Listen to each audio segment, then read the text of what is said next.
There you are. I was worried you might stop to collect treasure chests opened by the Seelie along the way. It would have taken you so much longer to get here.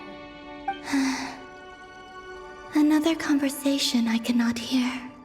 I am delighted to see that you understand what takes priority, and that your adventurer's instinct has not swayed your resolve. Really, I must applaud you for it. You should know. Paimon's head. Okay, I'll try and keep it short. My senses are telling me that this is where we shall find the entrance to the ruins. Oh, cool! Well, what are we waiting for? Let's open it up and see! Patience. This was a sanctuary of great importance to the Hyperboreans. A special process is required to open the gate. Oh! Like the place that housed the Eternal Moon's marrow?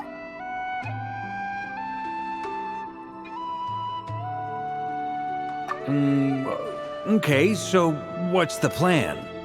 Need us to do anything? And just the short version, if you can. Ah, alright then. I was planning to start with some background on the invention of these techniques. Are you sure you don't want to hear it? It's quite informative. Remember what you were saying about priorities? Fine. Simply put, we need 3 human representatives to successfully undergo a process of Kuvaki resonance. Think of it as a test from the 3 moon goddesses to see if the entrants are qualified, with the most recognizable qualification being Kuvaki. Pretty sure Lauma would ace that test. Oh, wait. But we need 3 people. I also have no doubt that the Moon Chanter would be qualified. But we would need 2 other people with the same constitution. Therefore, the most feasible method is not so much to follow the rules, but to figure out how the test functions and find a workaround. I've done some research, and it turns out the mechanism is rather crude. We'll simply need humans to stand before it who have sufficient Kuvaki energy within them. I'm with you so far. How do we get the Kuvaki in them? The easiest way would be transfusion. Take some Kuvaki from Nodcry's soil, put it into the bloodstream, and get it circulating in the body. So we're going to cheat on the test? Precisely. There are other methods, but this is the simplest one. Cheating the system is much easier than trying to hide from it. Huh? Ah! Sorry? Does the idea of cheating upset you, Miss Lauma? No, that's not it. I suddenly had an idea. Ooh, what is it? It's about Moon Prayer Night. I figured out a way for Kuthar to join in the festivities. Huh? But as Paimon said, we need to have our priorities straight. Let's get back to the test. I'll follow up with Nefer on the festival arrangements. Oh, okay. Anyway, is this really the best method we have? A Kuvaki transfusion sounds dangerous, no matter how you slice it. If you think that's dangerous, wait till you hear the other methods. I'd be more than happy to go through them if you'd like. There are several. No need, we're good. Let's go with this one. Very well. Kuvaki transfusion it is. Now, I should mention that the risks can be greater or lower depending on individual compatibility. It would be rash to simply infuse the Kuvaki and hope for the best. If the body rejects it, the reaction can be quite severe. The symptoms are similar to another condition that some people living here suffer from, known as congenital Kuvaki sensitivity. So, before we execute our plan, I will perform a simple test of my own to see who is compatible and who is not. Once that is done, we will have to complete the resonance process as rapidly as possible. The participants must remain stationary while the Kuvaki circulates and bonds with them, and they mustn't eat or drink anything. What? No eating or drinking? That's some hardcore fasting. They'll all be monks by the time they're through. 3 days. Oh, that's so long! And we still need to find 2 more people who are not just compatible, but also willing to volunteer. Fasting? What are they talking about? Really? Don't you want to think this through? Haha, count me in too. 3 days without food? I can handle that. Miss Nicole has made it clear that this is the easiest way. The way I see it, there's nothing else to discuss.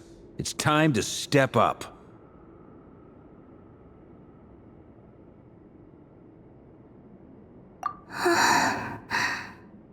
Yeah, you're right. In that case, Paimon volunteers to be captain of logistics. She'll keep the fires lit and grab some spare clothes to keep you comfortable. Then we'll start with you first, Traveler. Please step forward.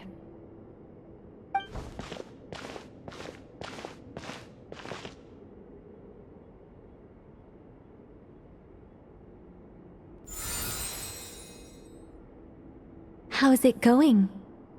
Do you feel anything?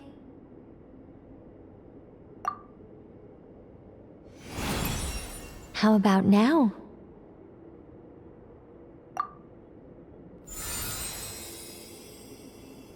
And now?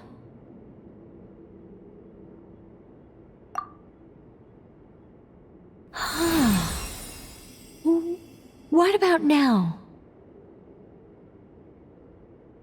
You guys, it's not a competition, you know.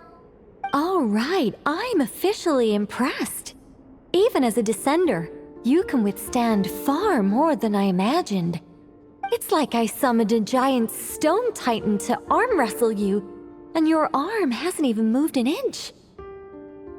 In my last attempt, I infused 5 times the amount of Kuvaki required.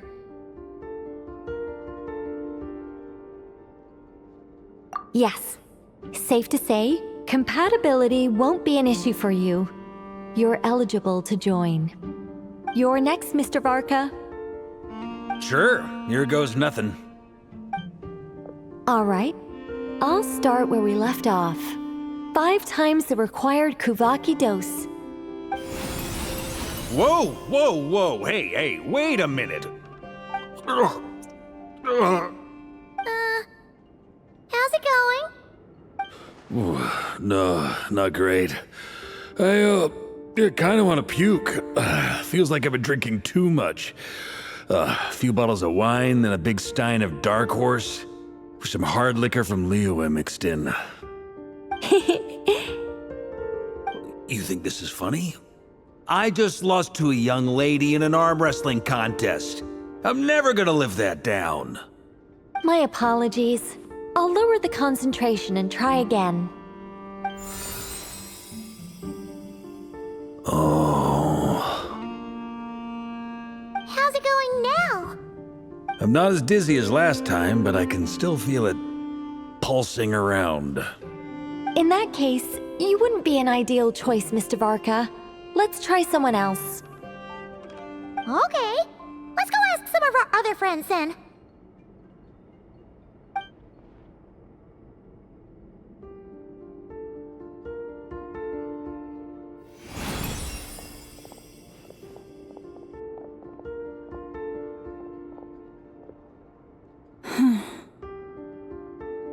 No surprises here, Miss Moonchanter. You're perfectly compatible. You may join.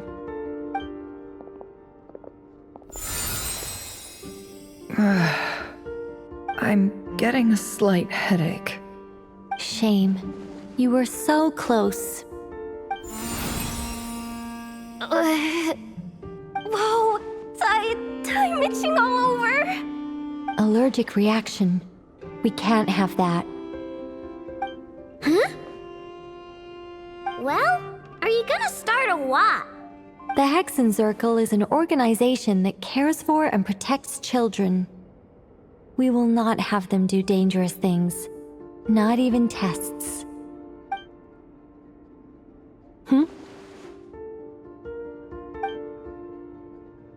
Is something the matter?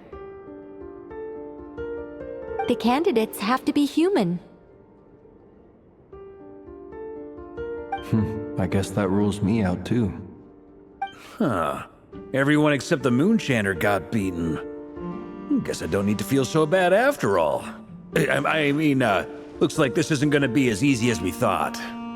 Perhaps I could ask for volunteers among the Frost Moon Scions.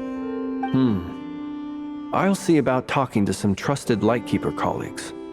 Itlua springs to mind. In fact, I think we had some former Frost Moon Scions join our ranks recently. Can you give me the scientific explanation for how the test works? I can probably make some kind of test bot. Then we can just zip through Nasha Town, going up to people and pressing a button to check their status. Wouldn't that be way easier? No. Wow! No elaboration for once. How about I contact the Knights of Favonia's garrison in the Wave Chaser plane? Shame that Lohan's already left. And that guy's even tougher than I am. Strange. The moon goddess is clearly revered by many people. So why is she on the brink of disappearing? She mentioned that the world has rejected her from the very beginning. And when we fought the Raikir of Salnari, it seemed like she exhausted her power for our sake. Also, Paimon's not sure revered is the right word for how people feel about her. Gratitude, certainly. For my part, anyway. It's basic reciprocity. She helped us, so she deserves our help in return. Yeah. Even though she looked like she didn't care, she still saved a ton of people, including me. A review of the relevant data leads me to conclude that Miss Columbina is a good person. Yep, you bet! They really think so? I'm super surprised that Columbina isn't her actual name, though. I think it really suits her. It's light and graceful and... yeah, just a really pretty name. I know, right? Unfortunately, that's not our decision to make. Columbina. That was the code name the Fatui gave me. But it also came up in the song I heard when I was born. But... is that really all there is to it? What do I truly think of my own name? Is there anyone left who will still call me by that name?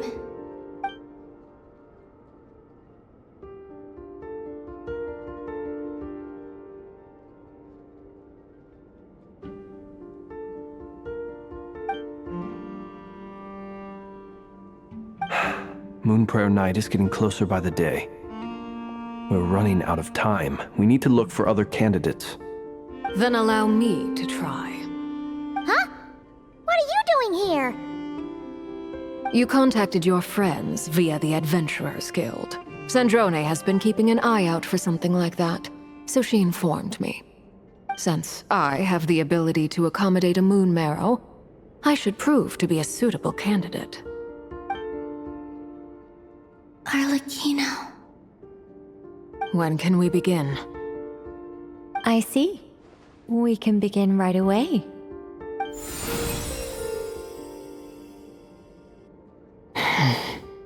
How was it?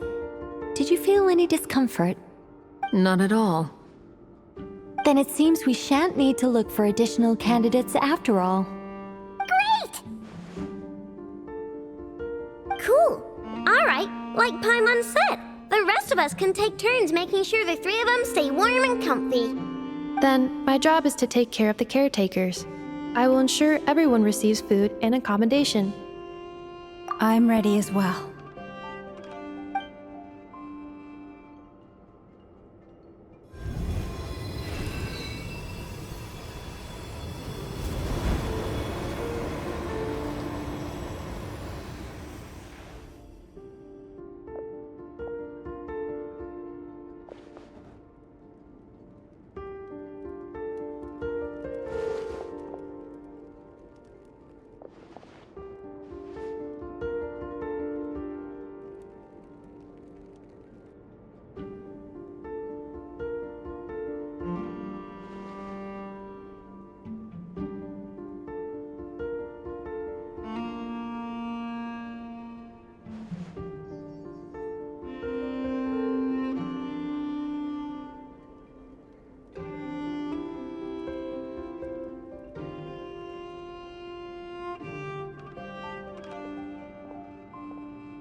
The work is done.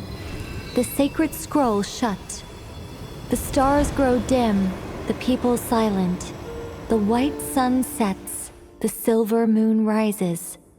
O path to the temple, appear now before us.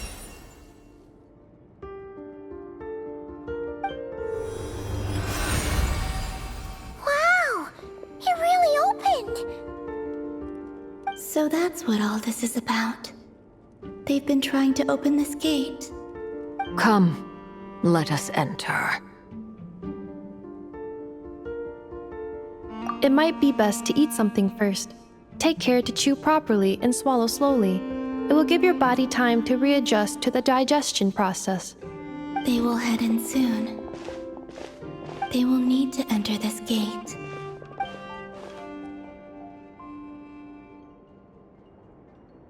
Huh?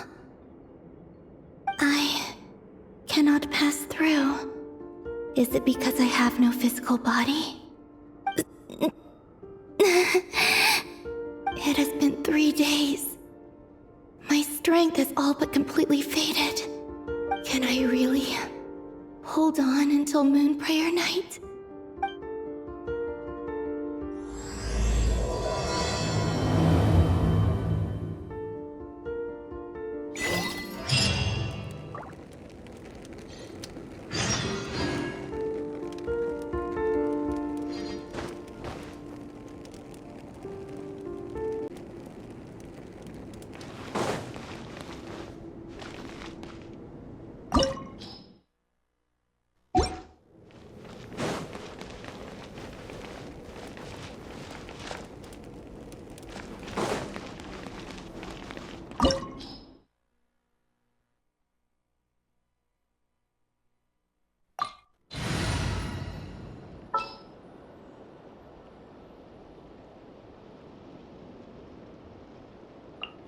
An insurmountable problem, I presume. I need...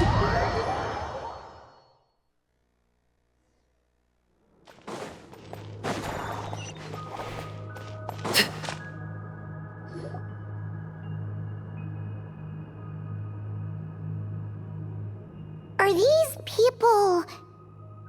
Judging by their clothes, they appear to be phantom Hyperboreans from the distant past. That could mean they have some clues about the moon goddess's name, right?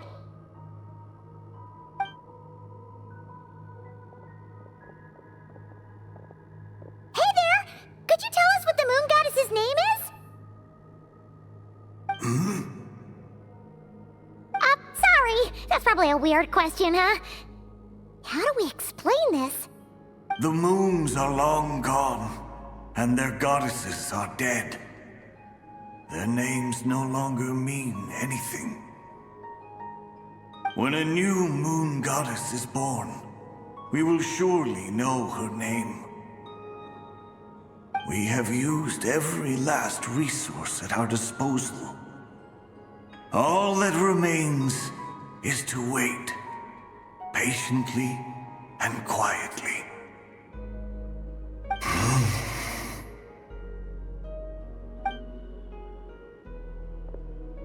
Were the people of the past all this devout? It looks like this phantom doesn't intend to converse with us any further. Surely the new moon goddess he speaks of must be Columbina. Alas, Kuthar's birth came long after the age in which he lived.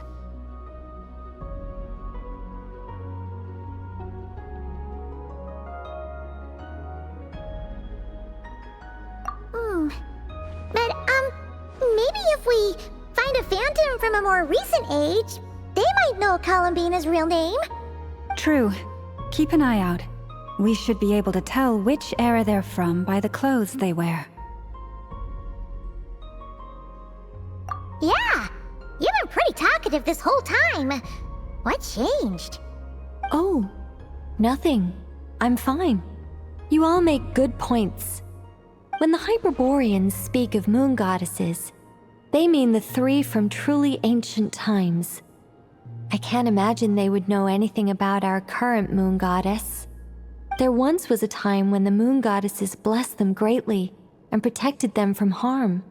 So, when the war between the gods and dragons plunged the world into chaos, it seems they looked once more to the moons for help, praying for a new goddess to be born.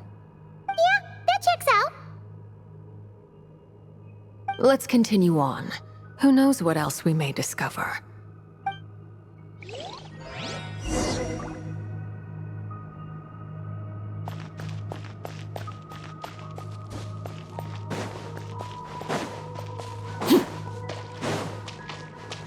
There's a door blocking this path.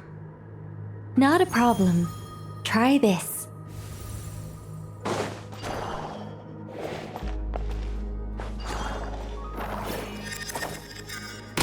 Whoa! How did that door suddenly collapse? This device was maintaining the door's integrity. Remove the core, and the device stops working. Is this our destination? Impressive. More precisely, this is a device that will help us reach our destination. Let's go. We still have a long distance to cover.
Let's try that device again. Remember the door from earlier?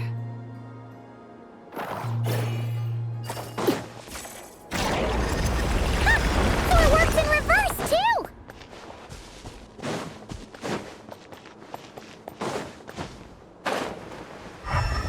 The humans we see are all phantoms, but the monsters are real. What a fascinating place. There'll be plenty of time to admire it later!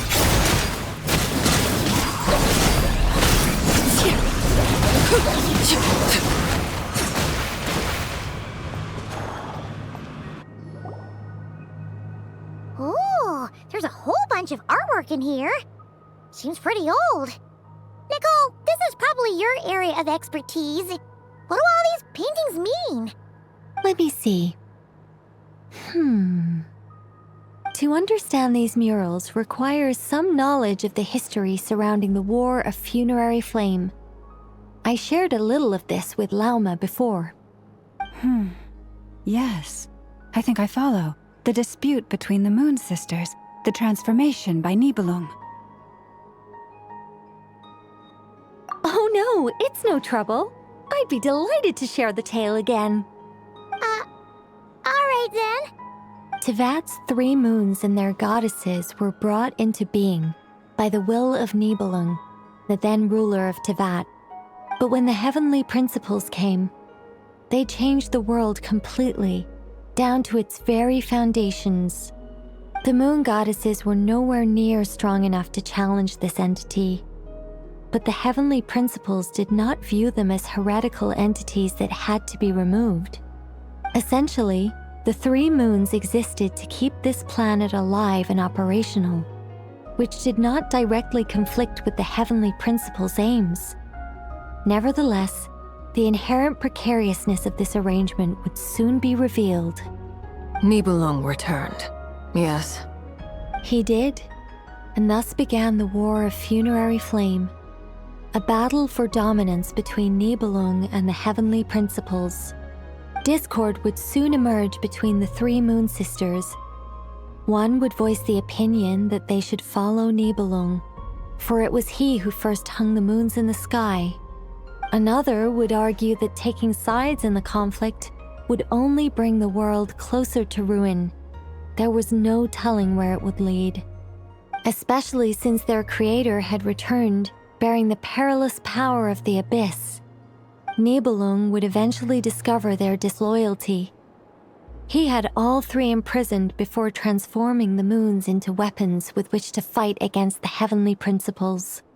What? Weapons? Yes. The very moons that had once defended the planet became instruments of death and destruction, striking terror into the hearts of all living things. And although the heavenly principles and the three moon sisters had once been at peace, it now seemed that the moons posed an unacceptable threat to Teyvat. It is possible that the heavenly principles did not know of the goddess's imprisonment. If so, the weaponization of the moons would surely have been viewed as an intentional breach of the peace agreement. Regardless of who knew what, when, the heavenly principles shattered two moons and flung the other beyond the skies. Whether the goddesses managed to escape Nibelung's captivity after his fall, nobody knows. But this much is certain. From that day on, the moons no longer belonged to Teyvat. The rejection slowly drained their power until eventually they passed away. So that's the full story. You say the moon ceased belonging to Teyvat from then on. Why then would Columbina be born here? That is perhaps due to the lingering connection between the Frost Moon, which was not shattered, and this world. You could see it as the three sisters' dying wish. They never desired war. All they ever wished for was to protect this land. I see. If the final fate of the three goddesses is as you say, then Columbina faces the same grave danger. Our investigation has yet to bear fruit. We must hurry. Yeah, you're right. Let's keep going.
We're finally here.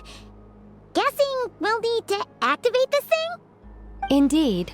I was a little worried about that at first, but as we got closer, I sensed that the Kuvaki within it flows unimpeded. It should be functioning normally. The only issue is how to activate it. It's looking a little worse for wear. What about the cores from some of the other devices we've seen? Can we repair it using those? In all likelihood, yes. I imagine that would have been the Hyperborean's backup plan. Let's look for some cores.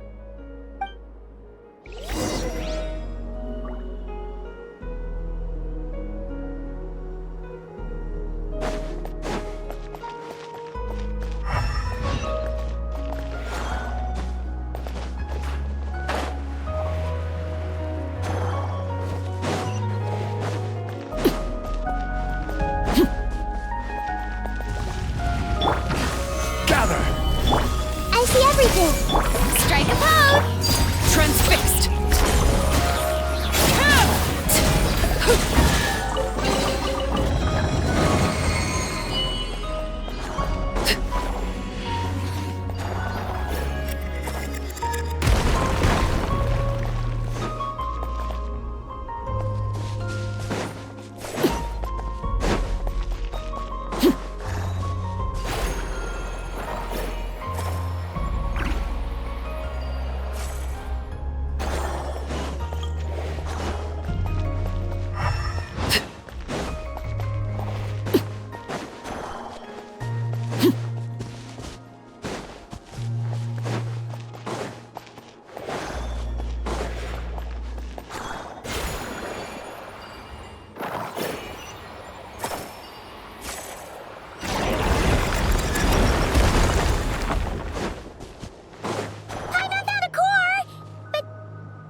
Walk up, then jump down.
Enough cores. Let's head back.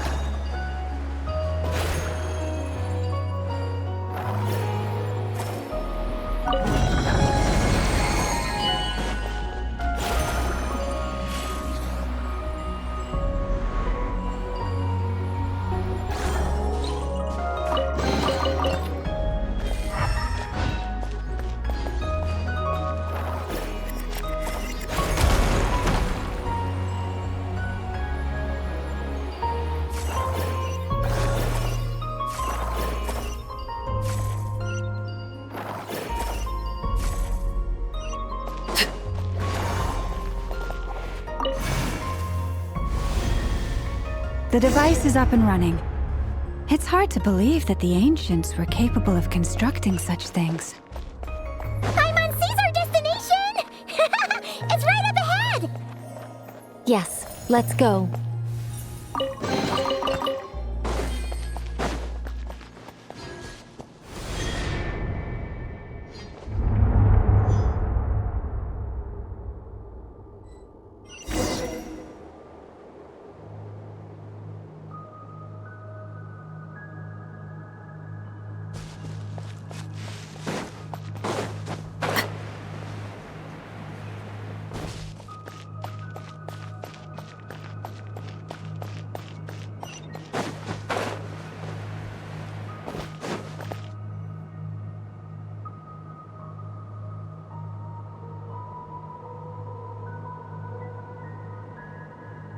This is where the people of Hyperborea communicated with the moons. We need only place the moon marrow upon this platform on Moon Prayer Night, and we shall be able to open a portal to the moon and send our moon goddess back home. The assumption being, of course, that we can find her first. That's right. You want to know if it's safe there, don't you? And yet, she has no choice but to return. You know this. Oh, that's not the only issue here. This is the end of the line, right? We've explored everything we can. despite looking at historical artwork and talking to people from Hyperborean times, we're still no closer to learning Columbina's name. If it's not too much trouble, could you tell me exactly what Alice said to you about finding her name? Oh, sure. What she said was... Then your first job is to find it. As a moon goddess, I'm sure she must have a name she identifies with. Neither Columbina nor Kutar is her true name, and she's never really accepted either of them. Is it not also possible that she has never had a true name? Not at any point in history? That would be a hard pill to swallow. But at this point, we may have to accept that that is the truth. No one knows how she came into being, and she certainly doesn't have parents in any sense that we're aware of. Perhaps she was never granted a name at all. But does that mean there's no way to get Columbina back? She's just gonna disappear and there's nothing we can do about it? Huh? Wait, why all this pessimism? Was it the way I phrased this question? You all seem to be taking this in completely the wrong way. Well, just because she's never had a real name in the past doesn't mean she can't have one now. What? Think about what Alice said again. She never once said that you'd have to find a new name, did she? Are you saying what I think you're saying? Yes. Names are anchors that connect us to the world. If she doesn't have one already, then all we have to do is create one, no? It's like... yes. Traveler, when you first arrived in Teyvat, do you think you would have turned around if someone behind you shouted, "Hey, Tumaini"?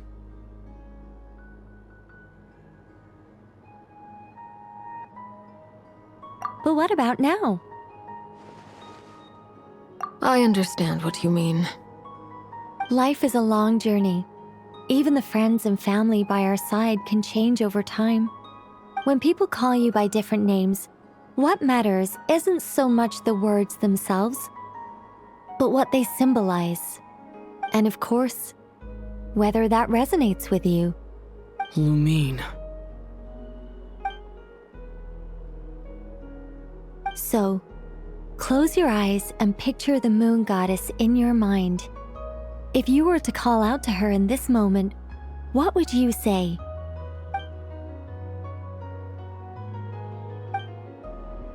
Columbina. Columbina. Paimon would call her Columbina too. Well, she has long forsaken everything that Kutar represents. I think from now on I should call her Columbina too. Well, it sounds to me like you found your answer. Are you sure? Is it really that simple?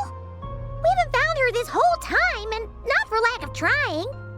For a journey like this, the process is every bit as important as the outcome. Had you not searched far and wide, rejecting every other answer you were offered, how could you have come to an answer you felt was finally correct? Oh, it all makes sense now. This has Alice's fingerprints all over it. Are you suggesting that Mage knew from the start that Columbina never had a real name to begin with? I can't say for sure. But I can definitely imagine her chuckling in satisfaction somewhere right now, saying, "Ah, what fun." Llama! Your antlers! You should hurry. The festive moon has begun to rise. Do not worry, for when you called the name Columbina just now, I could sense that the power within was enough to summon back the moon goddess. The power within what? The name? Yes. So, the thing is... What's wrong now? annoying. I really want to explain how that whole thing works, starting from the founding principles of Tevat and... Oh, I could talk about this for hours. But deep breaths, Nicole. Deep breaths. You're an angel. A sober, sensible, solemn angel who has her priorities straight. Okay then. Sorry for asking. Clearly a bad call on Paimon's part. Anyway, you all need to hurry. Last thing, remember how it felt when you called out that name. Then it is agreed. By the name Columbina, we shall find her. Then we'll throw her the best Moon Pair Night party ever! And at last, we will send her home.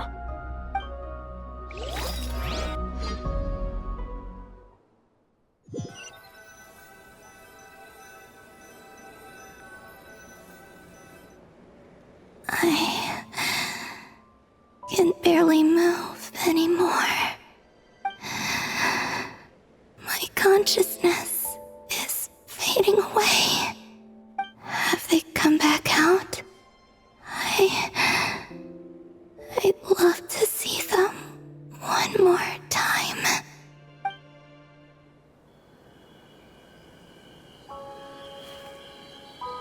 They didn't make it.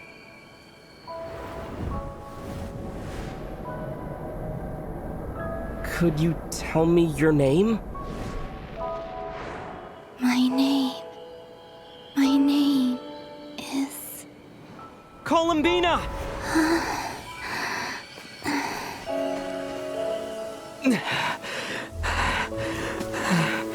Columbina! Are you here? Columbina! That's the name you gave when we first met. And it's what I've called you ever since. Columbina. It's a fine name. I have many fond memories of Columbina, and so do all of your friends.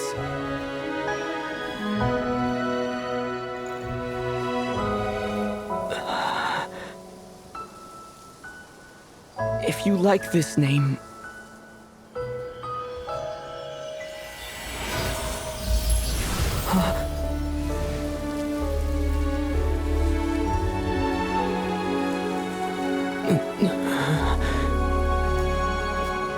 Looking for me? I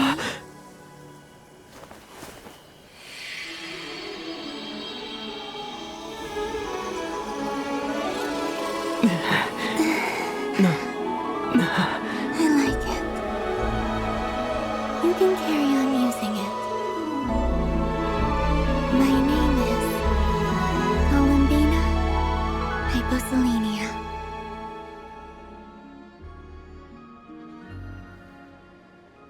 Columbina Hyposelenia. That's a wonderful name. I never thought that Columbina would become my real name. But after I met you and my other friends, the things that this name stood for slowly began to change. It went from being a Fatui code name to something my friends call me.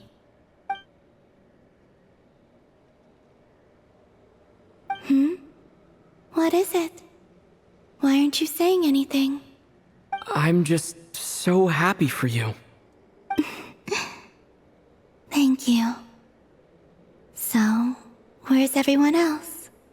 We can go and meet them very soon. Everyone went to different places to try calling your name. Great. I'd like to thank them as well. Everyone's done so much for me. Searching for my name, entering those ancient ruins. Huh? Wait, so you were...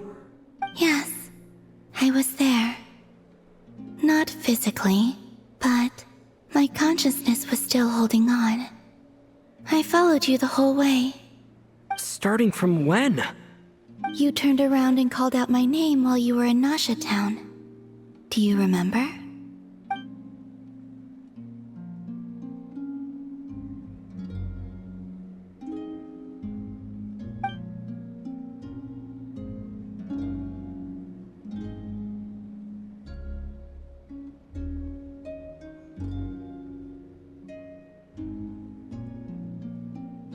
Let's go. We don't want to keep them waiting. Sure. In that case, come with me. But... Before that, could you call my name one more time? Sure. Come with me, Columbina Hyposelenia.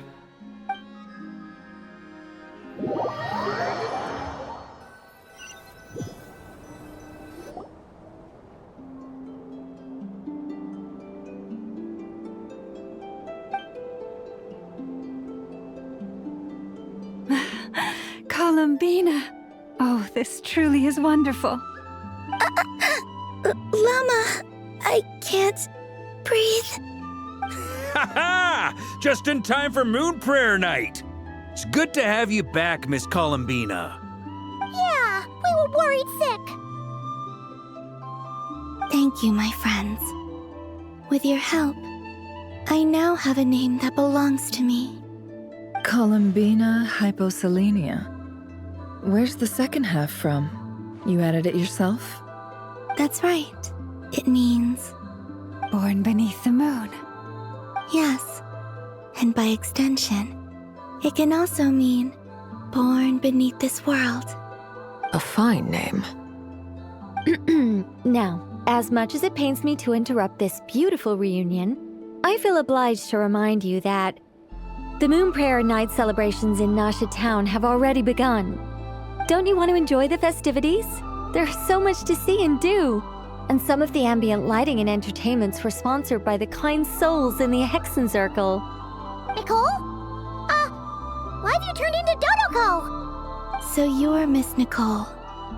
Thank you for helping us, and for helping me find my name. It's nice to finally hear your voice. You're quite welcome.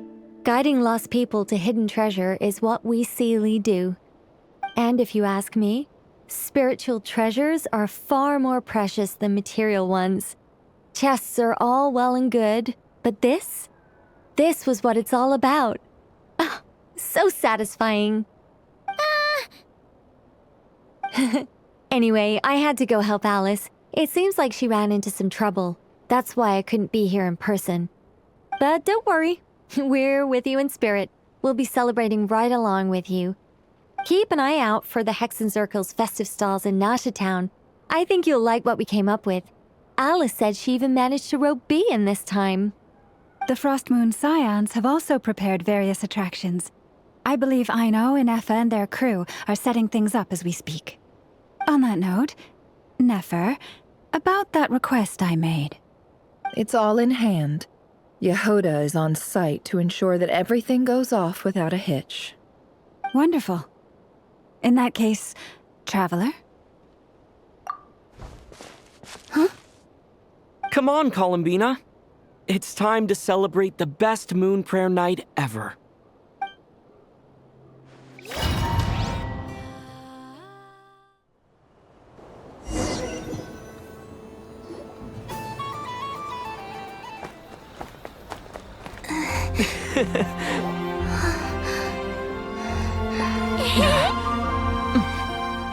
Hey, young lady.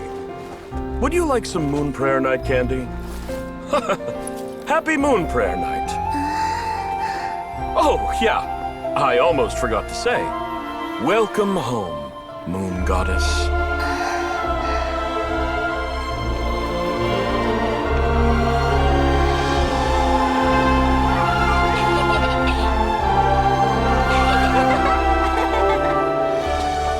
Welcome home, Moon Goddess. Welcome home, Moon Goddess. Welcome home, Moon Goddess. Turning Nasha Town into her home is a festive gift. A rather brilliant idea. Perhaps this is what Nodcry, Columbina's home, should have been like all along.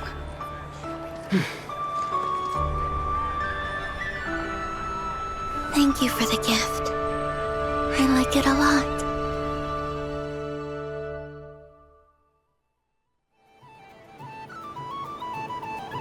This feels like the surprise of my life. I do. I never imagined I'd ever get to enjoy Moon Prayer Night with everyone so freely. If you're happy, we're happy. Quite a strategy you came up with. Hide the tree in the forest. It's not your usual style, Lauma. Is there something about Moon Prayer Night that enhances what's in your head as well as the antlers on top? Apparently so. It even inspired a perennial penny pincher to use their resources for a greater cause. It truly is a magical festival.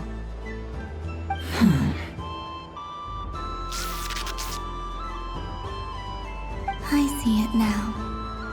This bickering is actually a sign of a strong relationship. Huh? What's everyone doing here? Oh! Miss Columbina, you're back! Yes, I'm fine now. Thanks for your concern.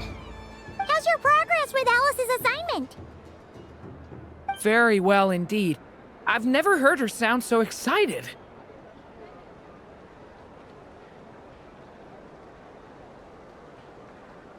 Not like this. This time, her excitement seems more serious. Seems like she's had a major breakthrough. She said she'll contact us once she knows more. In the meantime, we're free to relax and have some fun. Enjoy the time off while it lasts. I have a feeling that our next task won't be so simple.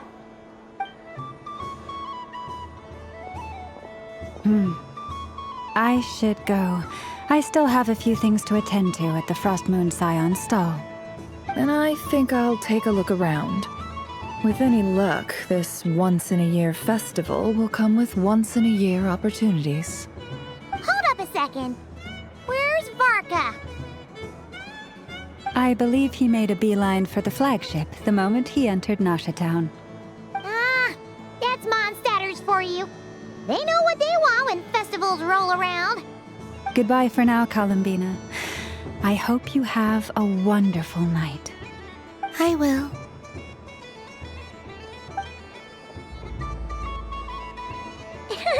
Well, in that case, don't just stand there.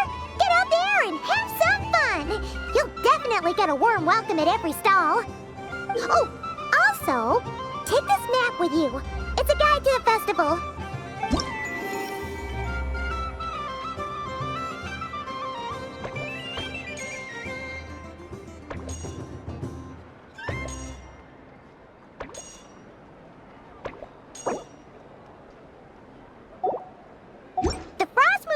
Stall is over here.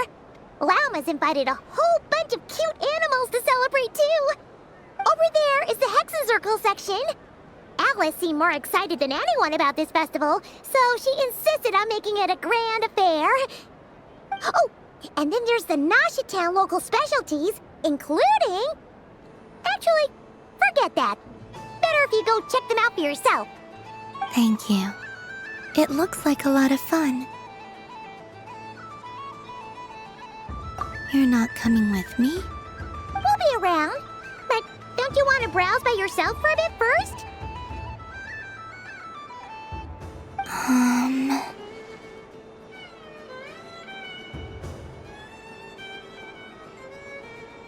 Yep.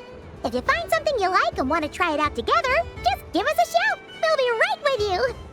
Otherwise, just relax and enjoy yourself. There's so much on offer, so try to experience as much as you can. And don't forget to stuff yourself with all the delicious festival food! All right then. Off I go. Where should I go first?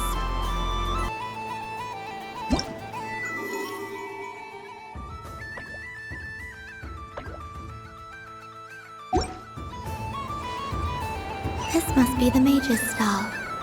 It feels like I've entered a fairy tale. Ah, how lovely.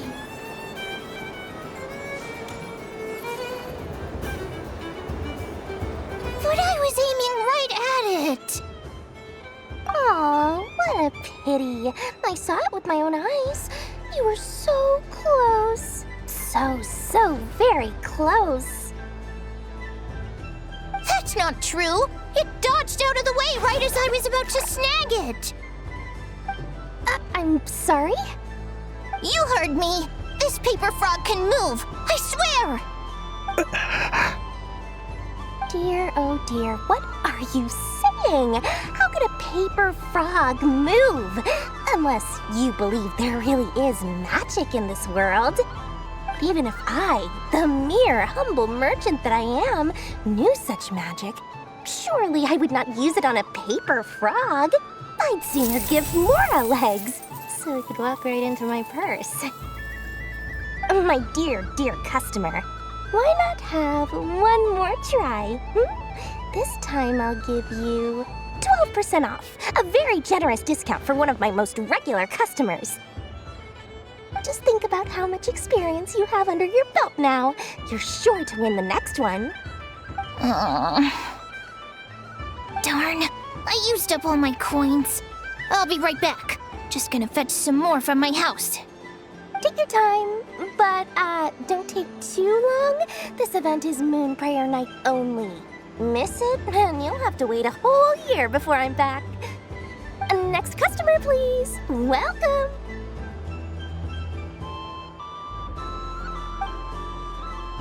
Hello. Whoa, whoa! What's this big one doing over here?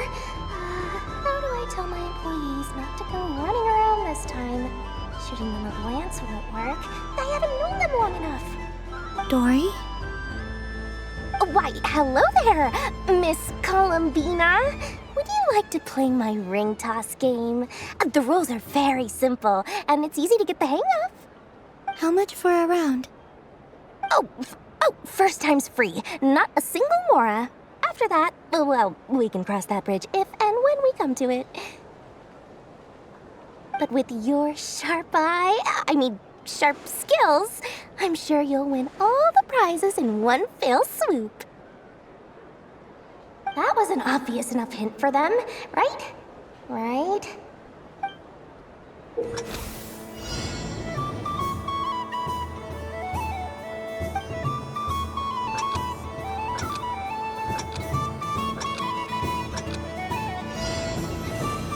Here comes the ring!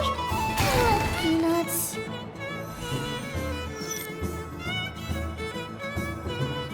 Change tracks! Roselle, should we move or not? Just a tiny bit. All right, then I'll... Oh, sugar plums, not the clock hands. How do I move the legs again?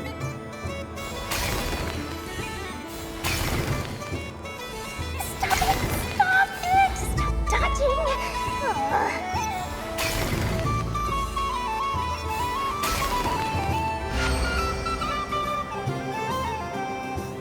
Let's see now. Let's see. Wow, very good. That's the highest score we've had all night. And here's your prize. Now, how about another round? As for the cost... Happy Moon Prayer Night, Miss Columbina. Happy Moon Prayer Night, Durin and Hat Guy.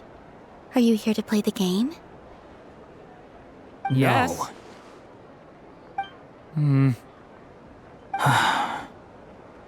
You said we were just coming here to say hello. I did, but then I recognized a few more people as I got closer. Do my eyes deceive me? Is that... It's our little dragon! He's all grown up! Someone's popular. Well now, since you came all this way, why don't you try out this lovely game we have going? First try is free. He'll have a go. I'll pass. It's only one free try per customer. You can't give your try to him. I'm aware. How has Elder Almond been lately? He's in great shape. He goes for a run in the forest every morning to stay fit and healthy. He tried to go boat racing with Firecracker a while back, but he couldn't even make it onto the Lotus Leaf. Firecracker was in fits of laughter. How about you, little dragon? Can you still fly? Yes, I can. But you've become less chatty. Has growing up been tough on you? We call that maturity. You know, the thing people sing about. The knight wields a sword of stone to defend those hearts that are made of gold. Stone is very heavy. That's what keeps them from talking too much. That's awesome! I want to be a knight when I grow up, too. Ring, here I come!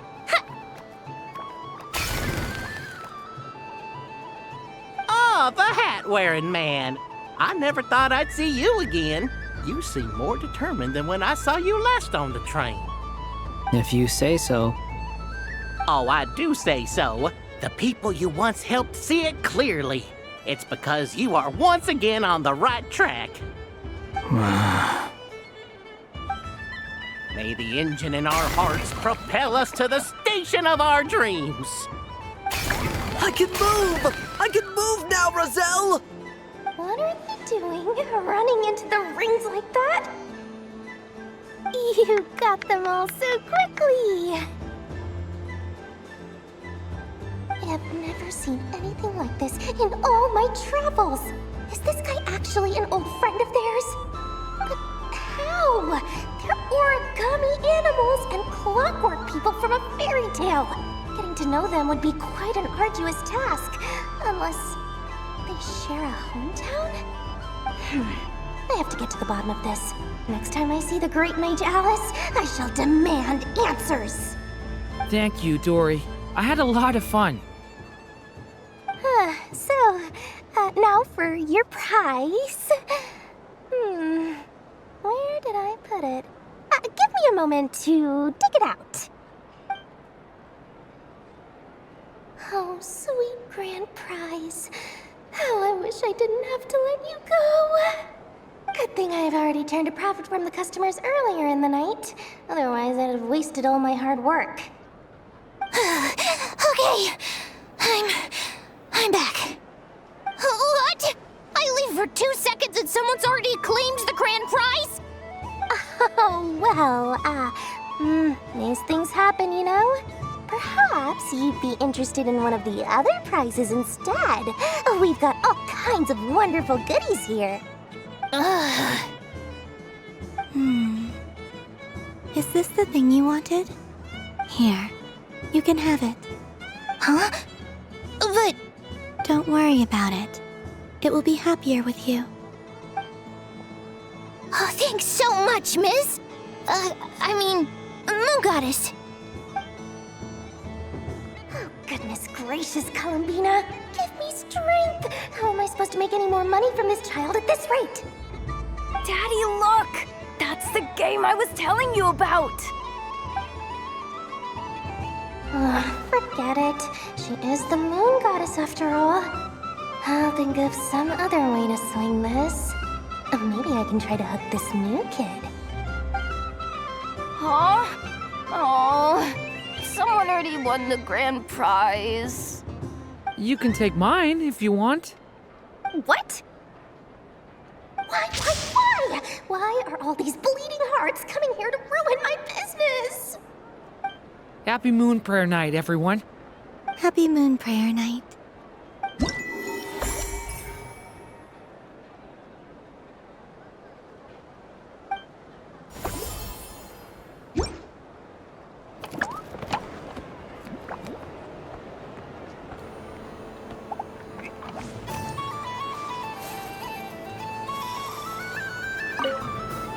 Done being a do-gooder yet? Thanks for coming here with me, Hat Guy. Are there any games you'd like to play? It's your turn to pick. I'll come with you. Why does that hamster think you've grown up? You haven't changed at all. I know you don't mean that. You're just taking the opportunity to make fun of me, aren't you? Even if you won't admit that taking some time to compose yourself is important, I can see that you're doing it in practice. Otherwise, you'd have taken off your hat and flown away by now. Looks like Albedo's socialization program has been far more useful to you than all those Vahumana textbooks.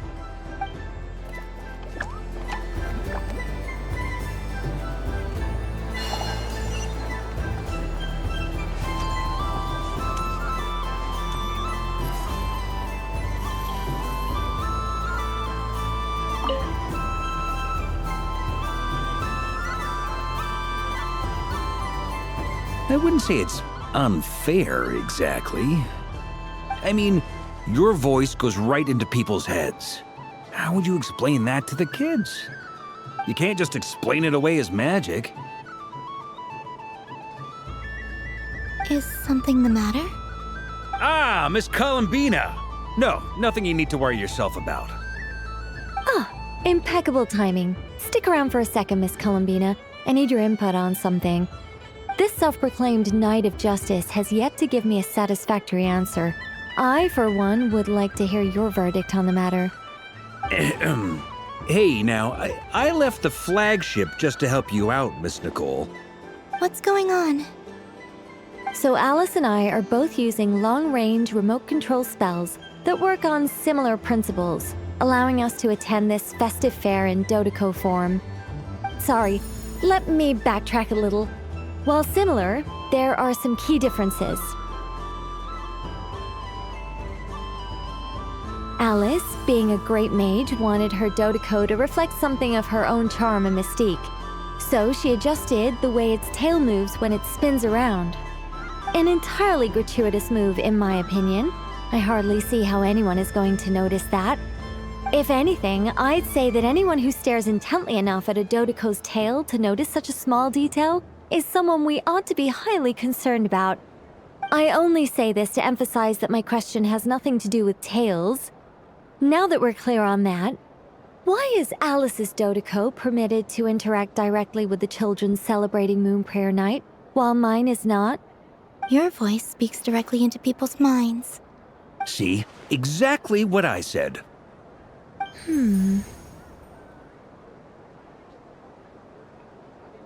Miss Nicole? Ugh, I can't stand it. I know that probably makes me sound like a whiny child acting out in front of their parents.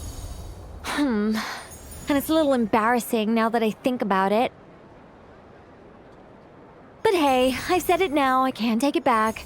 That would be even more embarrassing. Also, don't go reading too much into that analogy. It was off the top of my head. I'm actually an awful lot older than either of you. Miss Nicole, are you saying that you'd like someone to play the game you've prepared?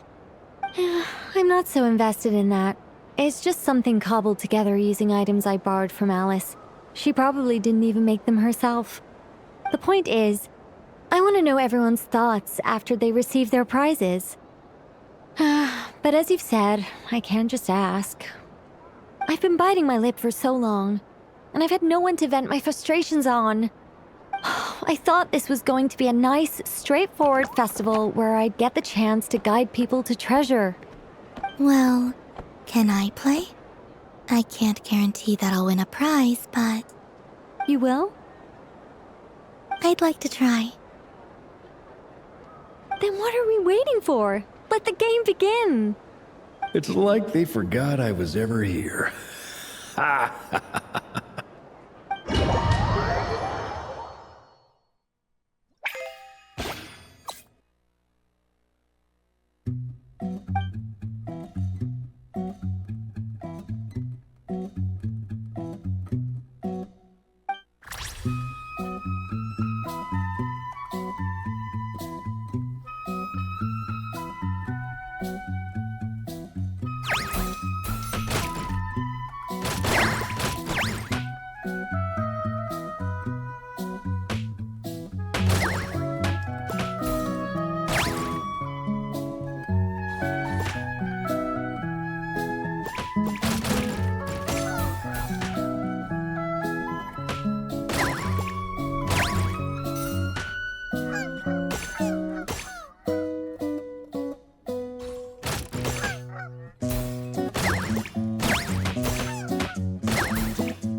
Congratulations, Miss Columbina!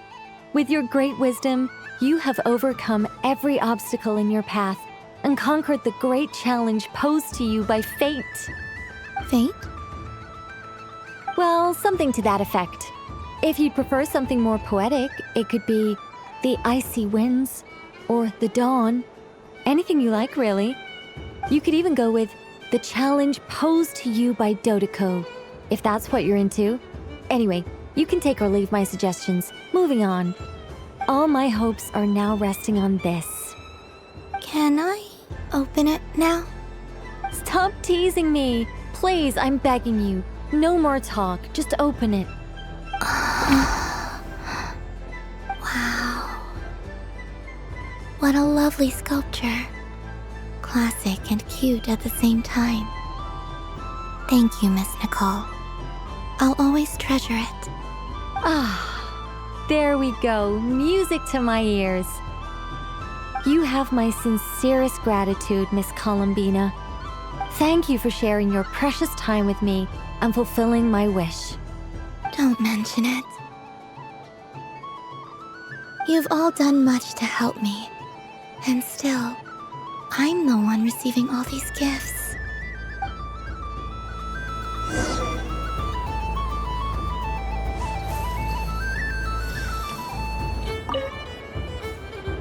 Welcome home, Moon Goddess. Oh, you're the genuine article.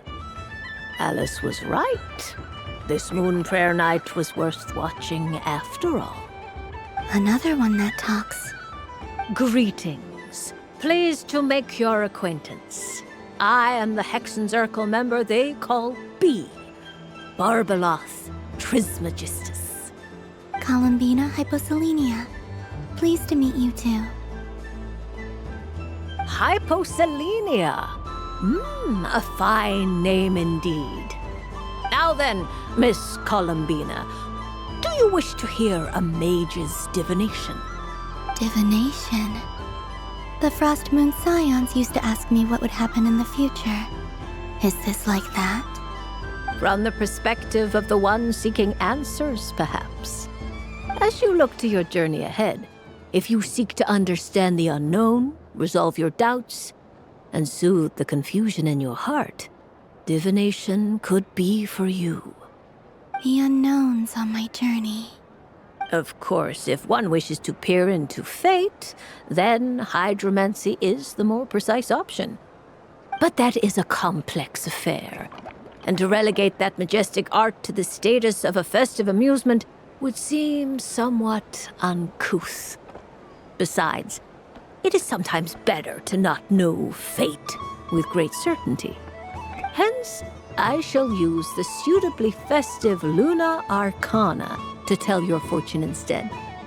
It is more popular with the youth in any case. Lunar Arcana. Indeed. Unlike hydromancy, this will only display possibilities and trends. People like to think of themselves as creatures of agency and free will. Peering too far and too clearly into the future is detrimental to both body and soul. I'd like to give it a try. Of course you may.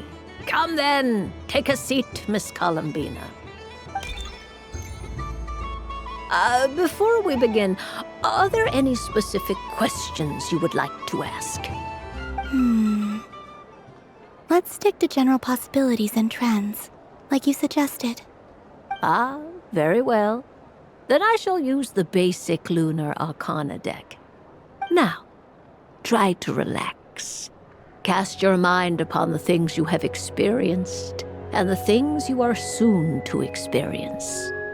I will shuffle the deck. Would you like to cut the cards yourself? You do it. No problem. Now then, to make things easier for the seeker, that is to say, you, I shall decipher the cards from your perspective.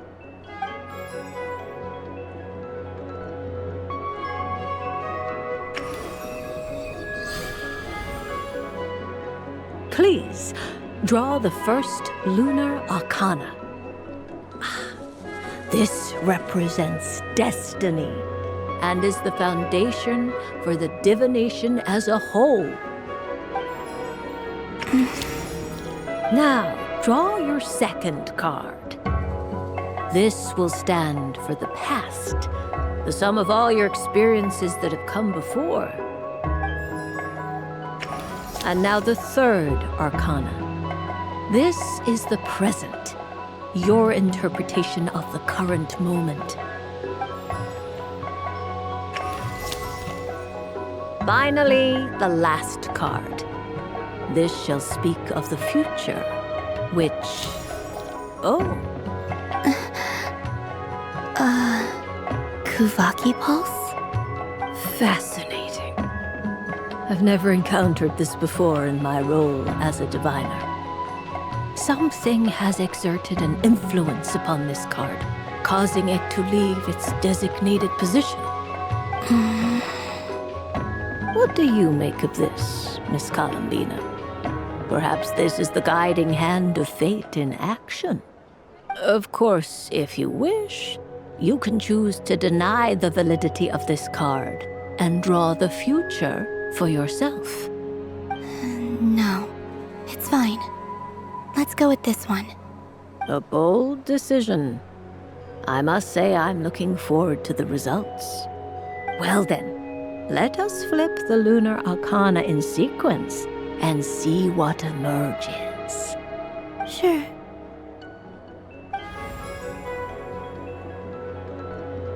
First, destiny. No surprises here. The card that represents yours is the moon. The moon. Indeed. The moon can represent the truth at some times, but deception at others. False peace, destructive calamity, and the world-changing power that lies within. When the moon is placed on the destiny tile, it indicates that your destiny is not what it may appear on the surface. Instead, it may yet have a hidden side. It symbolizes a journey through the fog, fraught with uncertainty and deception, where one must face inner challenges head-on. I don't understand. Patience, my dear. This is but the first card, which serves as a basis for the interpretations that follow. Our divination will only grow clearer from here on out. Now then, flip the second card, the one that speaks for the past.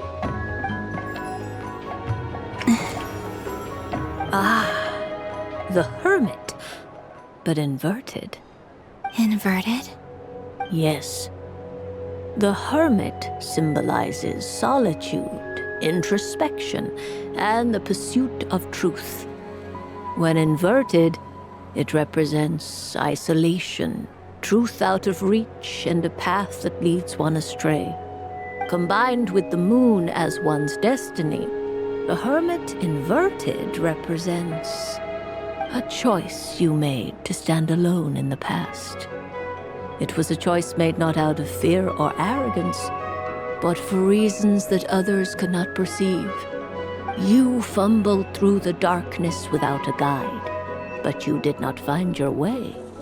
Rather, you went astray. More than once, it would seem. Is this about how I became Kutar despite not wishing to become a god? And how I joined the Fatui because I yearned for a place to belong? I suspect only you know the answer to this question. All is not lost. The past is in the past, and so it shall remain. Shall we look into the present now? Oh my. The Lovers. One of the most interesting Luna Arcana. What does this one mean?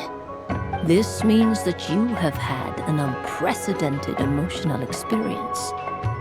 The joy of finding your soul becoming intertwined with that of another. A precious and wonderful thing indeed. It's true. I've made a lot of friends recently. and they are very good to me. I like them a lot. That sounds lovely. I am most delighted for you. The lovers can also represent important decisions, perhaps related to a parting of ways.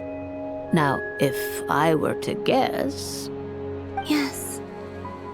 My return to the moon. I understand.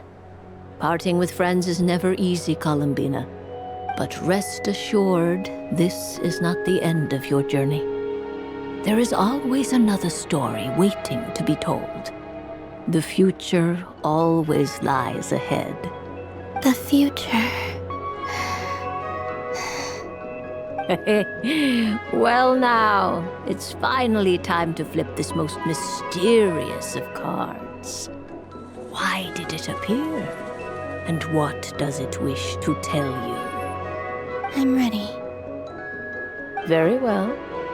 Flip this card and see what lies on the other side.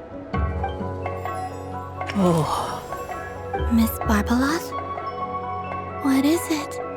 This card is death. That doesn't sound very good. It depends on how we interpret it. It is true that it can represent an agonizing death, a complete and utter end, but at the same time, it can also represent rebirth. Do not forget that your destiny card is the moon. That lends your future many different potential meanings. If death spells the end, is it unavoidable? As I have said, divination can only display general trends. It is a rough guide, but it does not show predetermined outcomes. Allow me to summarize it for you. In the past, you may have lost your way, but now you have gained new connections and new strength. You now face an important decision, one that may bring about a great change in what is yet to be. This change might, in turn, be the end of all things, or their beginning. But remember, everything is subject to change because of the moon present in your destiny. You must see the truth clearly and face your innermost thoughts. The truth. My innermost thoughts. Thank you, Miss Barbeloth. Don't mention it. Some people dislike divinations, for fear of glimpsing an ending to their story that they wish was not so. But I can see that you're different. The result of this divination will not sway your decision. This is a rare quality, and one that diviners always hope to see in the seeker. We are here merely to guide, not to exert undue influence. I understand. Go then and illuminate your future, Miss Columbina. The moonlight that shines from you now is most captivating.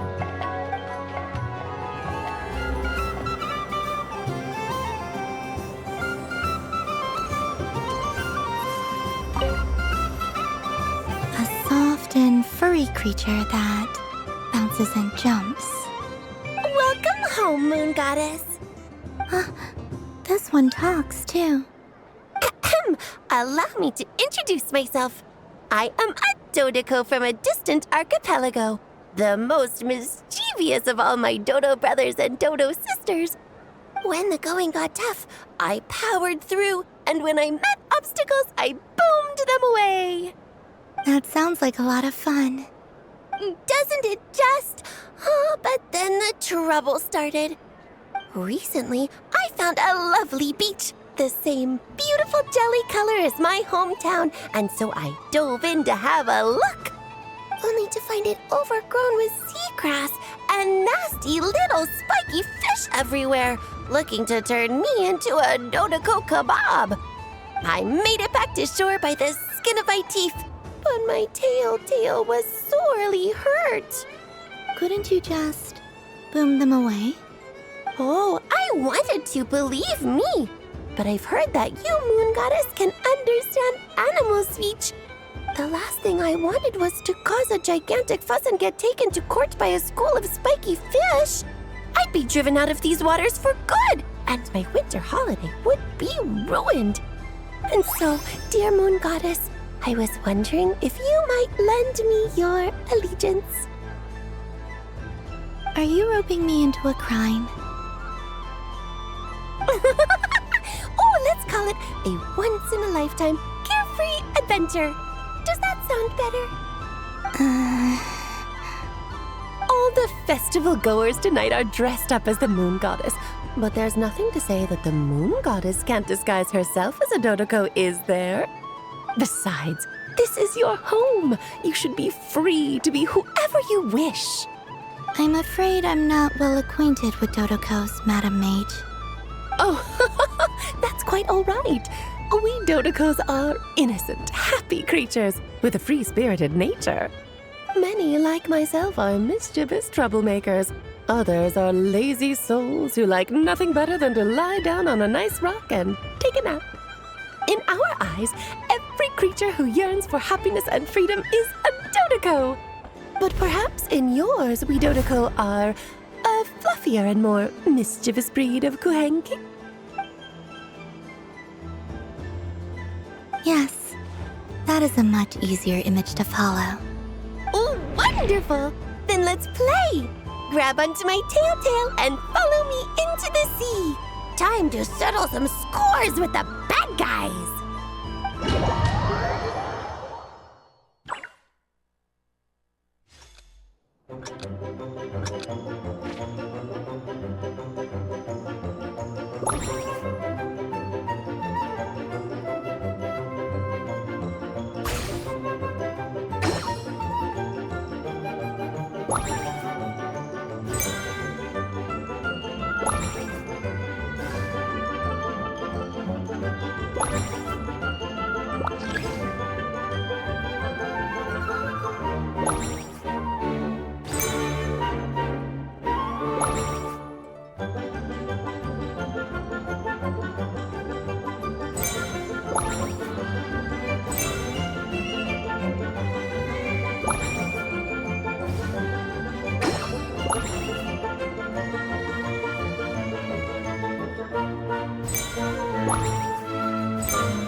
Remarkable talent!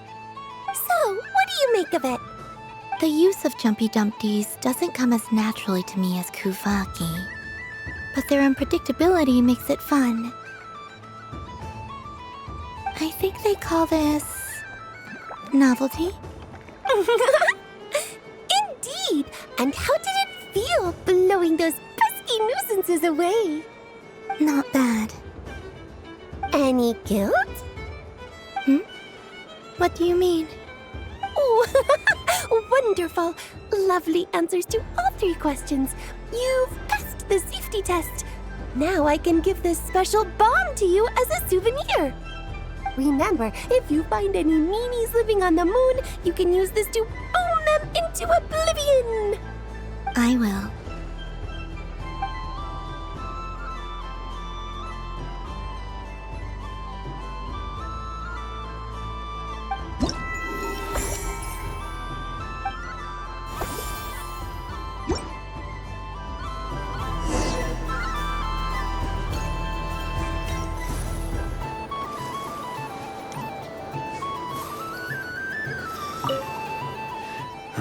It'd be rude to just leave without saying anything.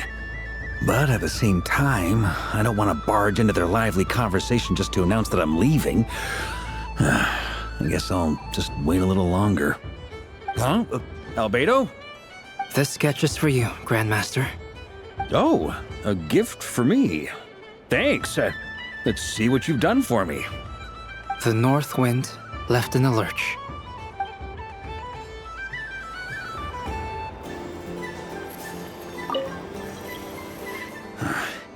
Huh? Albedo? This sketch is... Oh. The North Wind...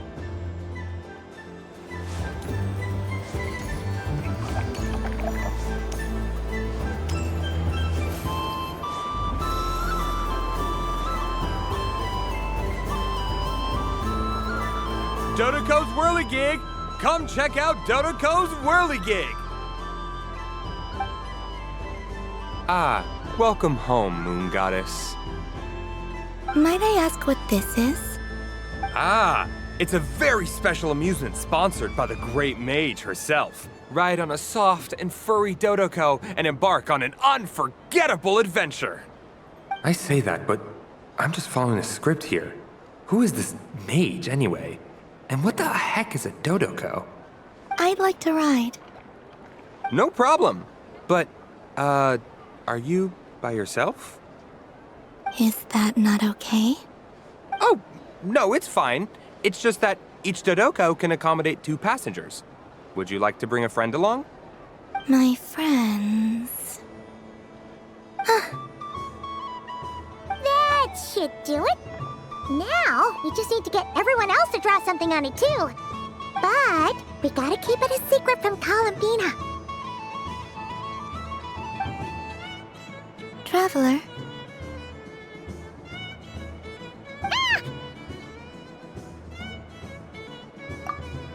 I want to go on that ride. Will you join me? Let's go then. Don't worry. Paimon will do the rounds. You go have fun.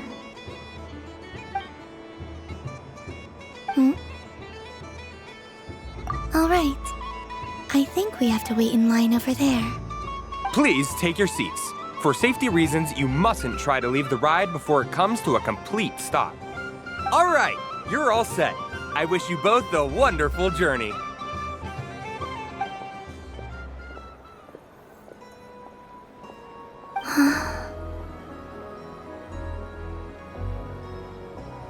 Not bad. It reminds me of riding a moon lane. Sometimes, the Kuhenki circle around me like this, playing their beautiful melodies. Yeah, I'm going to miss them.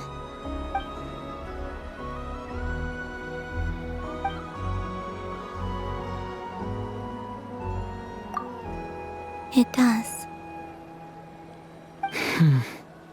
I've felt scared in the past, too. But this is a little different. You know something? I got to see a lot of fascinating things during my disappearance. I saw how the Frost Moon Scions act around their families. So different than how they used to act in my presence. And I also saw how they interact with their friends. It made me curious at first.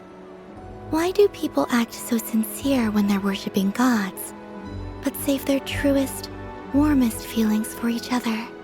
Slowly, I came to realize that it's because they trust one another. They know, deep down, that they'll be accepted for who they are. All of it. The good and the bad.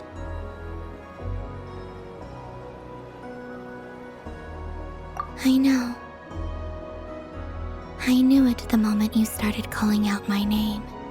What I fear now is the end.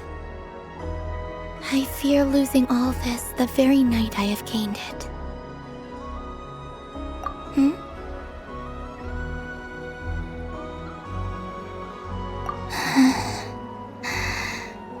Thank you for this conversation.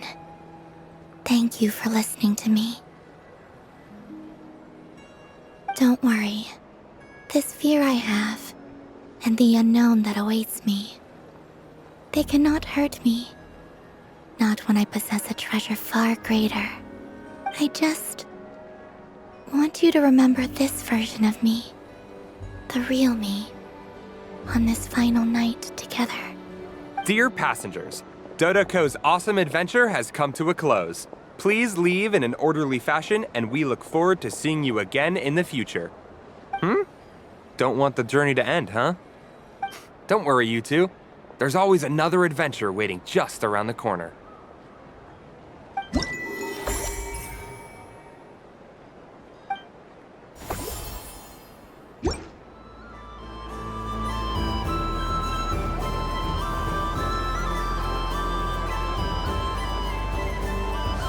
So this is the Frost Moon Scions area. It feels very familiar, but everyone looks much happier than usual.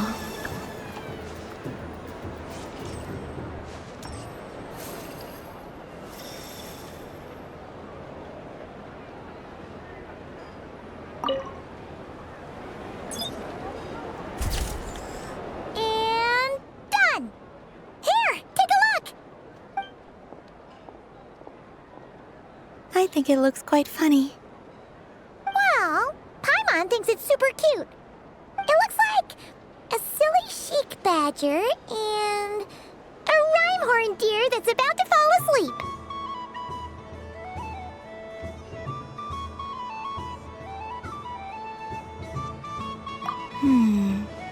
Maybe I'll stand on the chic badger's side instead. It looks like we've attracted the attention of quite a few animals. Let's make room for them.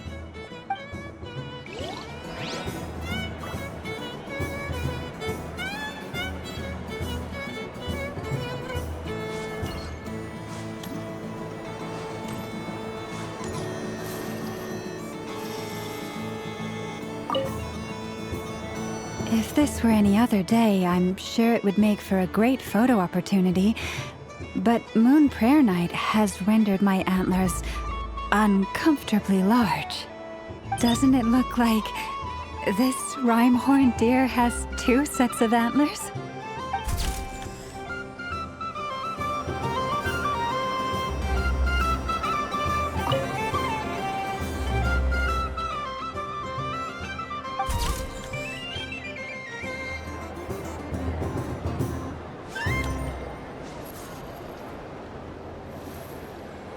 Wow, the Frost Moon Scion stall looks kind of plain, but it's pretty cool once you get into it. I don't go to Hisi Island much, but it's got that, like, old world cultural feel. And if culture means we get more festivals, I'm all for it! Hello, Yahoda. Columbine... hello, Moon Goddess. That was too close. I almost gave the game away in front of the staff. Oh, wait, what's the deal with her shoes? They don't make a sound when she walks. I could do with a pair of those. Do you like balloons too? Balloons? Oh, you mean those? What's so fun about balloons? I'm not a kid anymore. They're probably more up Aino's alley. Yes. The animals seem very curious about these strange flying objects. I was drawn here by their voices. I recently learned a fun new game you can play with balloons, so I decided to come and give it a try. A new game?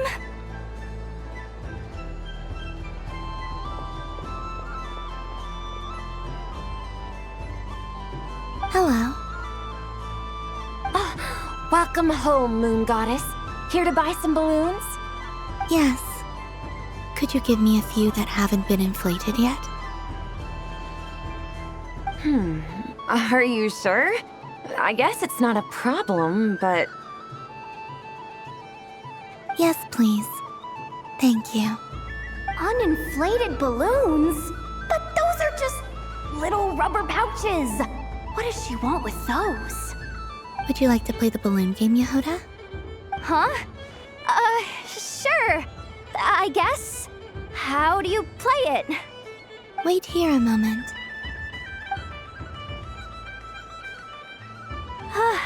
Oh. This is so weird. What have I got myself into now? I thought I saw Columbina nearby. Uh-oh! That's the fourth Harbinger! Although she's helped us out quite a bit, she's good people, right? Is she looking for Columbina? Oh, guess that's my ticket out of here. I'm not sure my heart can take being sandwiched between two Harbingers.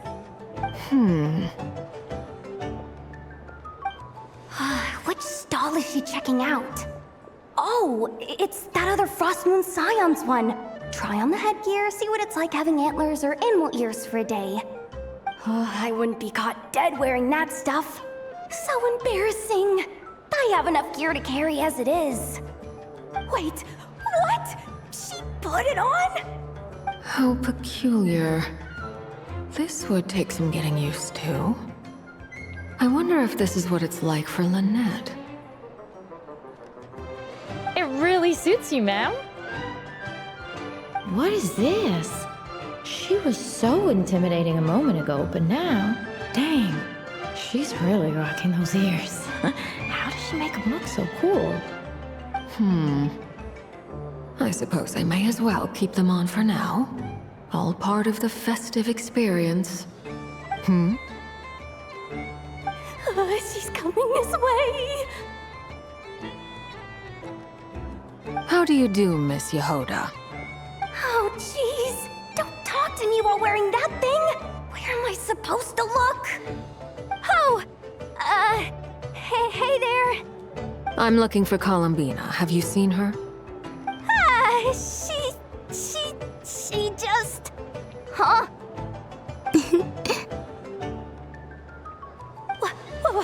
Wait, is that what she meant by balloon game? Yeah. Huh? No fair! How come I get caught in the crossfire? An ambush from the rear? Is this a declaration of war, Columbina? Would you like to play too, Arlecchino? Seriously? Are they gonna start some beef right here, right now? Gladly. That said, I believe there is another who would like to join. Boss Nev! Thank goodness! You've gotta get me out of here! Things are kicking off big time! Hello there. I'd like 10... no, make that 20 balloons, please. Uninflated. What? Miss Moon Goddess, I hope you're prepared to pay the price for assaulting my employee. Welcome to the game, Nefer. Just to be clear, let's keep this a fair fight, okay? No strange powers, please and thank you. Naturally. Don't just stand there, Yehoda. Aren't you going to team up with me? Huh? Do I have to? Of course. Don't forget, the Curatorium has a reputation to uphold. I knew something like this was gonna happen.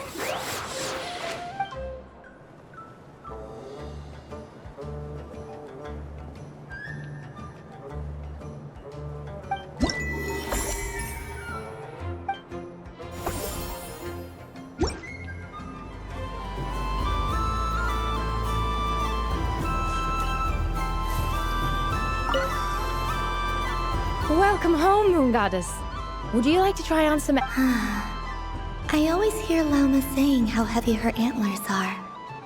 I wonder how it feels. Let me give it a try. Oh my! It really suits you. It's a little itchy, and it's hard to turn my head. Should I keep wearing it? How does this look?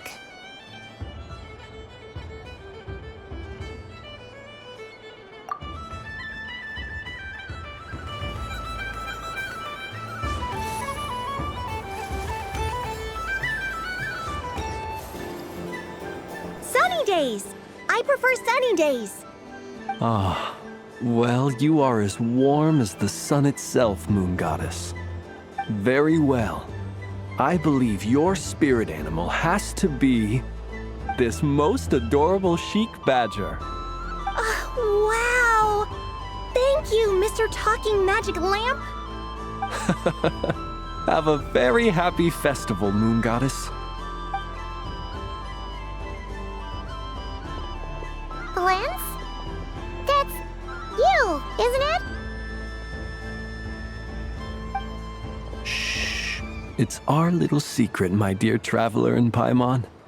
Okay, sure, but why are you here selling sugar sculptures? Everyone celebrates in their own way. After gazing into the abyss and spending time around gravestones all year, what better way to relax than to see sunny smiles on the faces of the living? Besides that, I like to think of myself as a fair judge of character. I dare say matching personalities to confection suits me rather well. That's not what Paimon was talking about. Aren't you afraid that your true identity might be exposed? Should I be? There is all manner of magic in the air this moon prayer night, thanks to the work of the great mages. I see Miss Columbina is hiding in plain sight. Why should I not do the same? Why miss this rare opportunity to enjoy a special evening in my true form? Fair enough. You got a point there. People who don't know you will probably think you're just a talking lantern. Well, now that we see eye to eye, what brings you here? Not a search for your spirit animal, I presume? Ah, well, actually... Here, see for yourself! Oh, this is... How wonderful. A beautiful idea. Yeah! We just met Barca, and he said that having everyone draw their own section was kind of boring. So, he did your bit for you. Ah, Varka. Ever the maverick. I see his artistic skills are truly one of a kind. In that case, I shall paint something on Mr. Albedo's behalf in a short while. What? Why not now? Ahem. Welcome home, Moon Goddess. Phew, that was close. Hello, Flins. She recognized you right away! What keen eyes you have, Miss Columbina. Especially considering they are shut. I did not see you. Rather, I sensed you. I can sense the fluctuations in Kuvaki all around me. One would expect no less of the Moon Goddess. Might I interest you in some candy? Yes, please. Excellent. I shall make some for you right away. Something the matter, Miss Columbina? What about my spirit animal? All the other children carrying sugar sculptures are talking about it. Wait, is she taking the test seriously? Ah, my apologies. How could I neglect that? You are quite right, Miss Columbina. Every one of us has a magical creature living in their heart. Would you permit me to help you find yours? Yes, please. Do you prefer the day or the night? Night. Which of the 4 seasons is your favorite? Winter. Think of a perfect day. What is the weather like? Sunny, rainy, or perhaps cloudy? Rainy in the morning, sunny at night. What kind of answer is that? Forests, lakes, and open seas. Which do you prefer of these? I like them all. Imagine you opened your very own shop. What would you sell there? Moonlight, I think. Wow! Paimon would totally shop there. It wouldn't cost anything. You'd just need to visit. Aha! I believe I know what your spirit animal is. Here, for you. Oh, it's a Kohenki! Indeed. A free-spirited being with a deep love for all things here in Nodcry, who selflessly lends her aid to as many people as she can reach. It is the perfect fit for you, Miss Columbina. Thank you.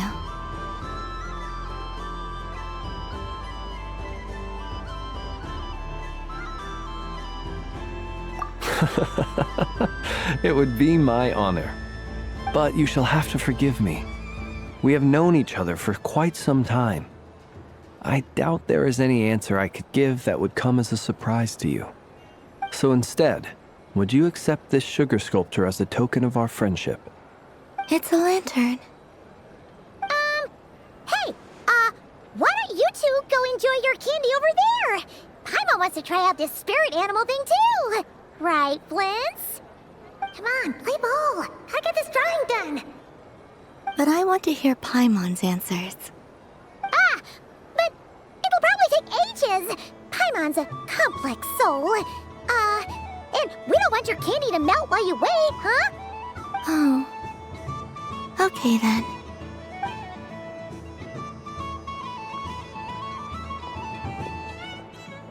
Phew. Nice excuse, Lady Paimon. That was some quick thinking. Yeah, no thanks to you. A little help next time.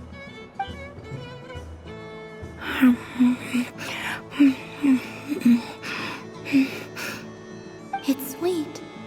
Is that Lockaberry? I wonder what flavor the traveler got. This way, this way! It's the candy-selling lantern! I'm coming! Of course. Traveler, maybe we can share?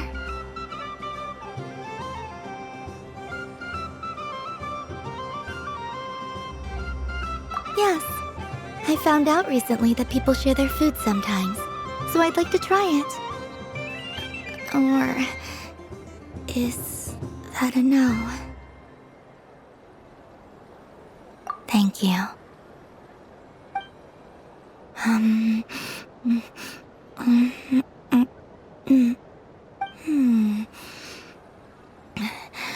Yours is a little more sour than mine. Here, you try it. Amazing. My sugar sculpture has shrunk, yet my heart is filled with feelings of sweetness. I will remember this feeling. Sure.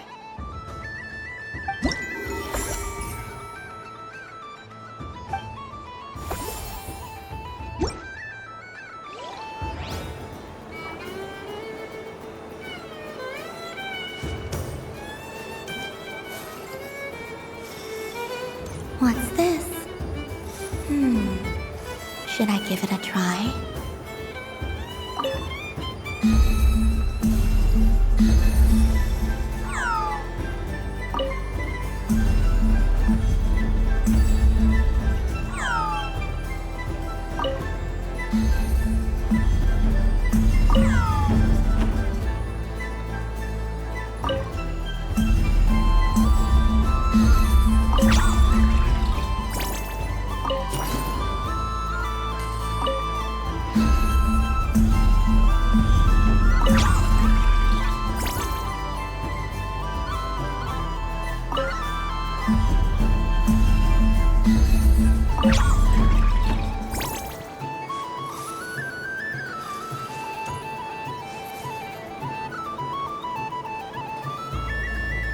I wish for a never-ending supply of laka berries.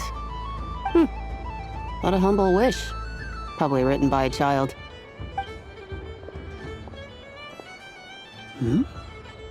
Is that Lauma the Moon Chanter?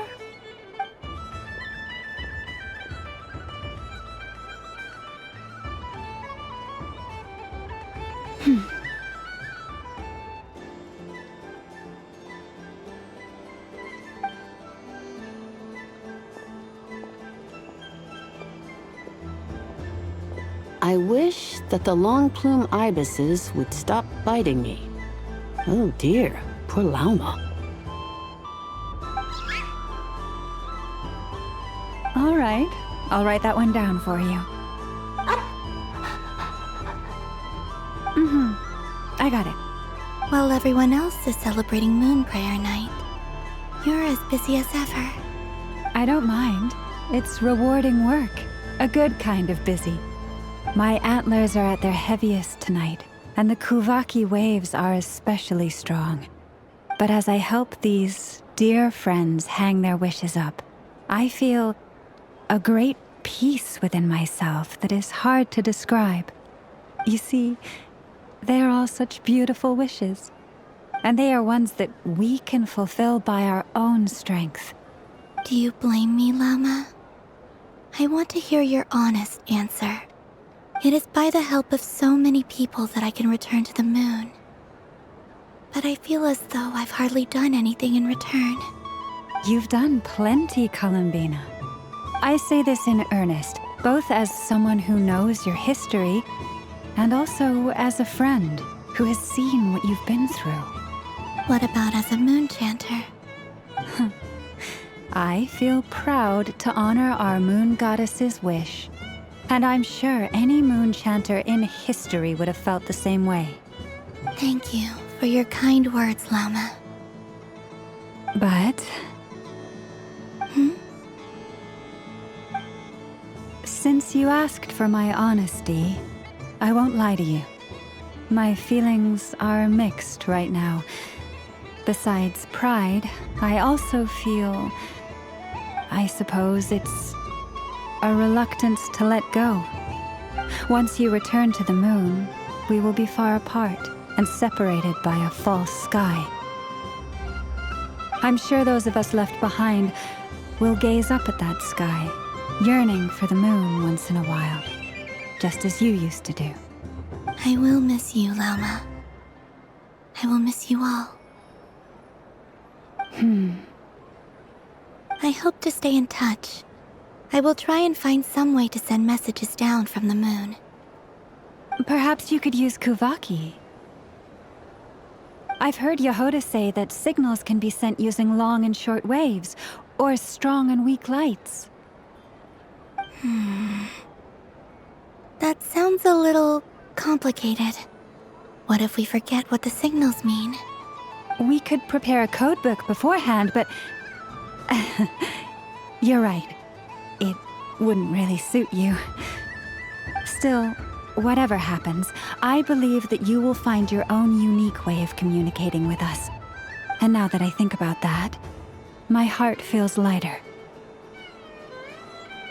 Because you trust in me? Yes. I have faith in you, and in the power of truth.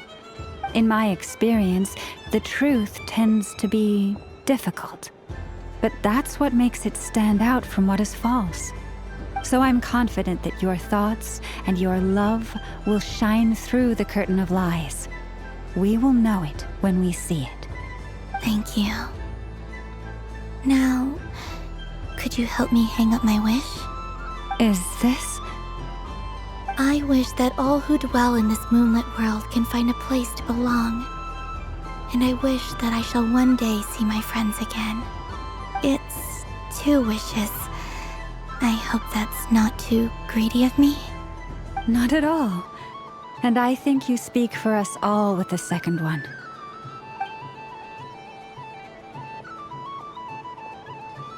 I shall continue to pray until the day that all of these wishes come true.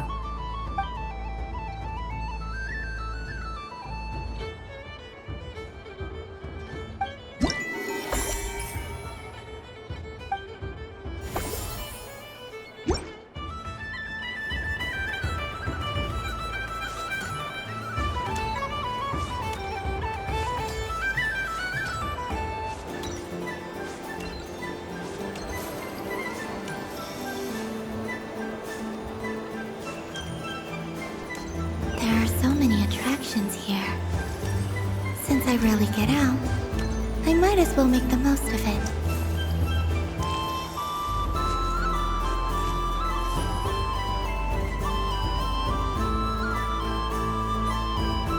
What is going on over here? It looks like fun. Hold it right there! You can't run away from me, Moon Goddess. Are you talking to me? Of course. Do you see anyone else here dressed up as the moon goddess besides me and you? Hey, come on! Call me by my title. Happy Moon Prayer Night, Moon Goddess. And the same to you. Anyway, there's no time to waste. Get ready for the duel of a lifetime. Duel? Meet my partner, Stacko. Come on out, Stacko! Well, don't just stand there. Let's see your partner. Partner?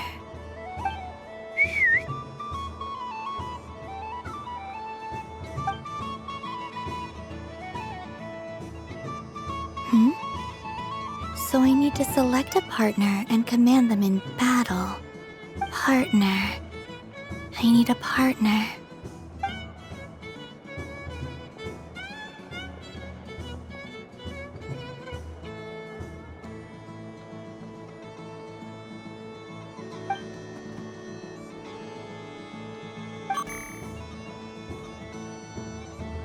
Whoa! Am I seeing things? Where'd you get a Kuhenki? They're super rare. That's great. But you can only bring one partner to battle against me and Stacko. No ganging up allowed. They all look so eager to be picked. Which one should I choose?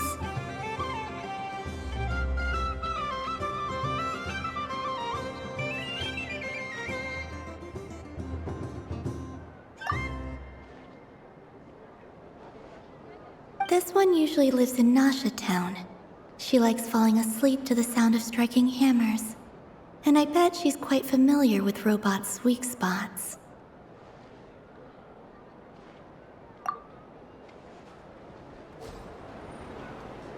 Testing! Testing! Oh, this is an emergency broadcast! An exciting battle is about to take place right here at the Nasha Town Special Arena! In this corner, we have the Moon Goddess and her robot partner. And in the other, we have the Moon Goddess and her Kuhenki partner. Only one Moon Goddess can be victorious in this ultimate battle of destiny! But who will it be? There's only one way to find out! Now, without further ado, let the Battle of the Moons begin! I don't care who we're up against. Stacko and I ain't gonna lose!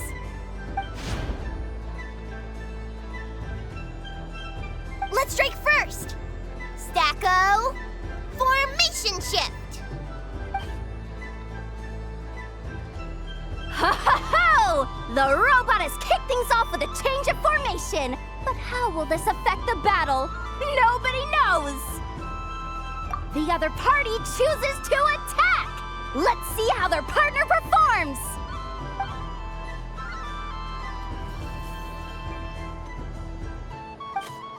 Stacko! The attack lands! And if those sizzling sounds are anything to go by, it was very effective! Okay then. Stacko, maintain formation and enter your empowered state. Empowered state! There we go! Now we're talking! Absorbing the immense Kuvaki present on Moon Prayer Night, this lean, mean machine has greatly increased its offensive power!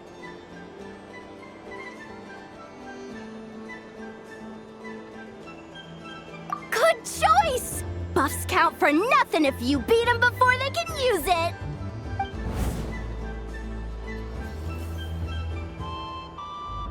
Oh, it's a hit! But Stacko stands firm! The battle is heating up fast! I'm about to start sweating machine oil over here! Go for it, Stacko! Set Kuvaki to maximum! Can their opponents withstand this blow? And what will this Moon Goddess do? Don't be afraid. Fight however you wish.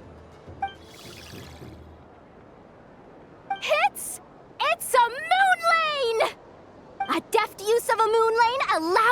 hanky to dodge the blow! And now it's spiraling around its foe in circles! 1 loop, 2 loops! The robot's screen is bugging out! It's getting dizzy! Stacko! Oh, Stacko is down for the count! Our winner is the Moon Goddess! The slightly taller one, I mean. You did your best, Stacko. I'll take you to Inos for a checkup right away, don't you worry.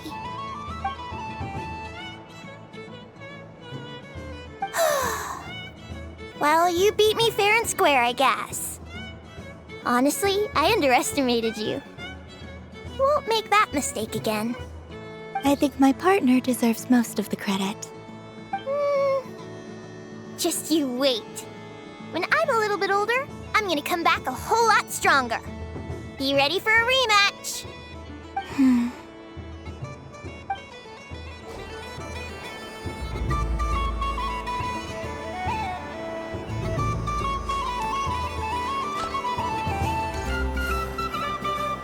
Moon Prayer Candy! Beautiful, tasty Moon Prayer Candy! Buy a whole box, share it with your friends and family! Candy? To share? I wonder what flavors everyone would like. Welcome home, Moon Goddess. Fancy a box of Moon Prayer Candy? Sure. I knew you would! Now, what flavor would you like? I'm not sure. What flavors do you have? Is this for yourself or as a gift? A gift for my friends. Ah, I see. In that case, I'd recommend apple, lockaberry, or midsummerberry. Those are the most popular. Do you have nocturnal blossom flavor? Huh. I've seen couples give those as gifts before, but I did not know they were edible. No? Okay then. Moonfall silver? You did say this was for friends, right?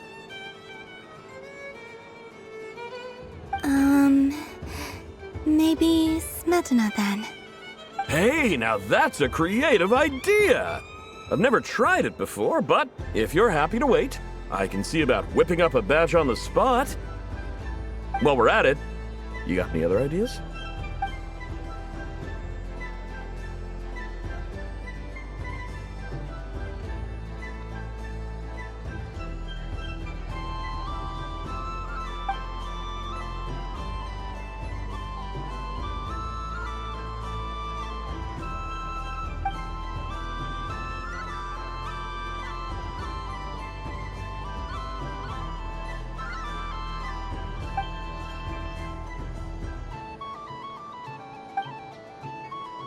Here you go.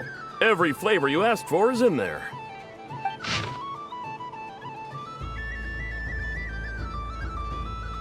Thank you. Haha, I should be the one thanking you! You brought me a whole bunch of new business. It's like a genuine blessing from the Moon Goddess. I hope you and your friends have a lovely night.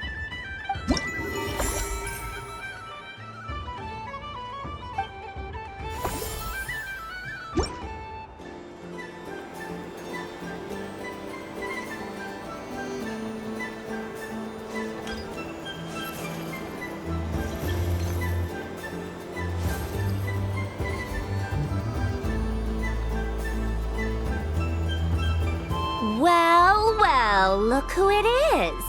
I heard someone went and disappeared on us the moment we let her out of our sight. They looked all over for you. Frankly, I didn't think you'd be back for Moon Prayer Night. Were you worried about me, Sandrone? You would like that, wouldn't you? Do you even hear what you're saying? It seems to me like you disguised yourself with festive headgear, just so that you could come see me on Moon Prayer Night and make sure I'm okay. You didn't even bring Polonia with you. You? Ugh, I thought you couldn't see. I cannot. But I sense the confusion of those around us rippling through the Kuvaki currents. Based on what I know about you, let me guess what you're wearing. Is it cat ears? Shut up! I'm only here to protect the Fatui's interest in this territory. Running into you was pure bad luck. Really? But you were the one who asked Arlecchino to help everyone find my name. Columbina! Ugh! Just one more word, and I'll unscrew your vocal cords. It's Columbina hyposelenia now. Tell someone who cares. I've missed you, Sandrone. The whole time I was gone, I was thinking. I hope I get a chance to say some ugly words to you. Is that supposed to be a joke? Anyway, let's go play that game. What? You mean that frostfin whale? Yes. It's some kind of game where you get bitten if you step on the wrong tooth. Seems like fun. Who in their right mind would wanna? Because you're not a scaredy cat. Fine! You wanna play? Let's play. Don't complain when I kick your sorry butt. Lovely. You old geezer! I'm gonna beat the pants off you! Just you watch! I almost forgot. Sandrone? What is it now? You'd better not lose, or I'm going to beat your head in. What? Allow me to demonstrate since I'm feeling so nice. You just step on the teeth, like this.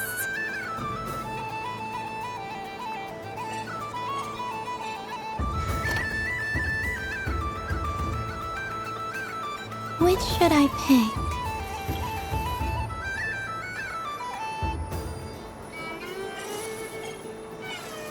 Your turn, Sandrone.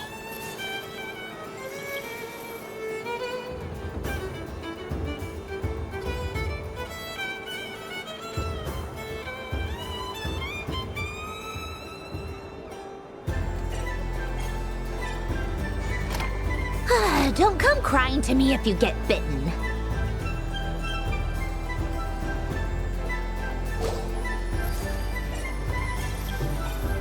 There are less and less teeth remaining.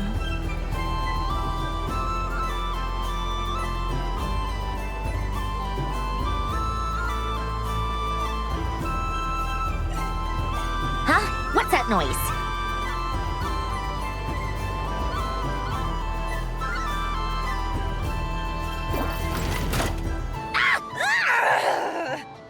I think you might have picked a bad tooth, Sandrone. Shut it! Do you need any help? It seems like you're stuck. No! It's just a blasted toy! How is its grip this strong? Stop laughing! All right. Well, you lost. So just like I promised. Hey! What are you doing? Are you seriously? Hiya! Why, you... Oh, just you wait! Rematch! Are you all right, Sandrone? That was quite a strong bite. Are your clockwork parts? Quit your fussing! I don't need it! All right. I'll go first this time.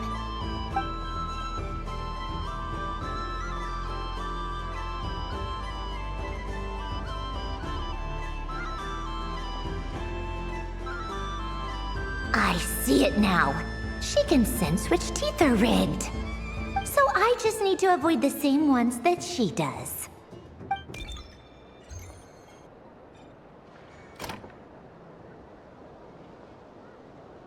This one... Seems fine. She avoided that one then? Now I've got you. All right, my turn.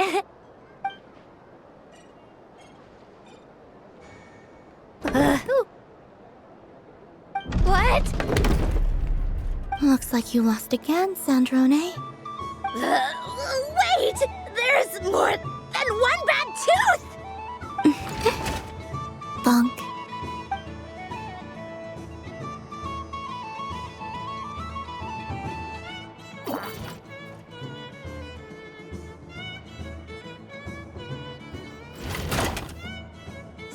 Stupid game! What idiot came up with this? Are you alright, Sandrone? You said some nasty things just now. Oh, I'm peachy. Should I let you bonk me on the head as well? Ah, forget it! Come on, bonk away. It can be your consolation prize for losing so badly.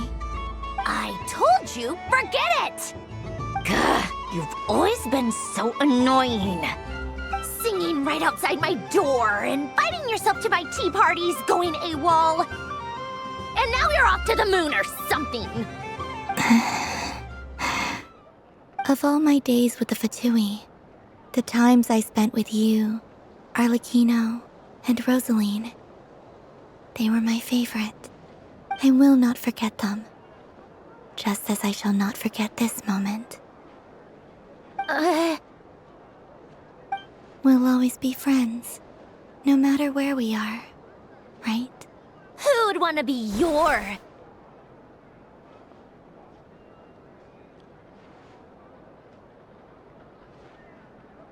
I'll miss you, Sandrone.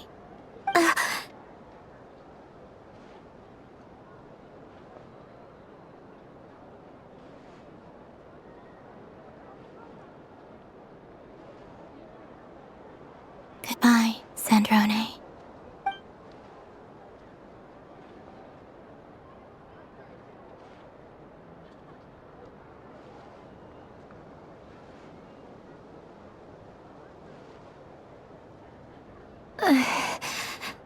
I'll miss you too, Columbina.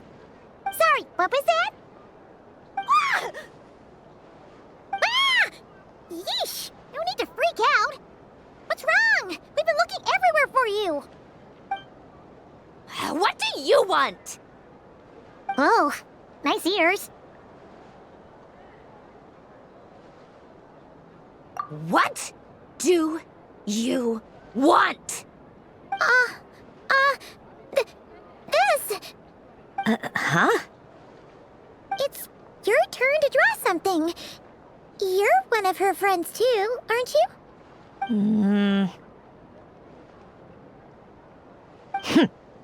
Doesn't know how lucky she is. Sorry?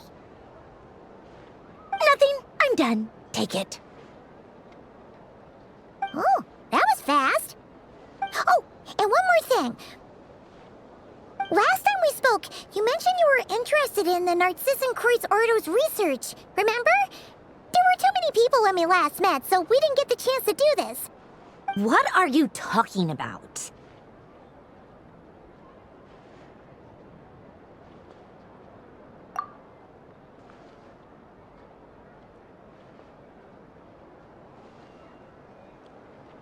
This is... Oh. Alain, Renee, and Marianne. Huh. The Holy Blade. A savior's plaything. It's not about whether I approve or not. These people, they would sacrifice themselves for the sake of the world. Especially Alain Guillotin and Renee. That is something I would never choose to do. Still, I didn't know they had any pictures left from that time. If I'd have thought to bring a camera, I'd have... What? Yeah, of you being bitten by the frostfin whale and Columbina bonking you on the head. Tear it up, now!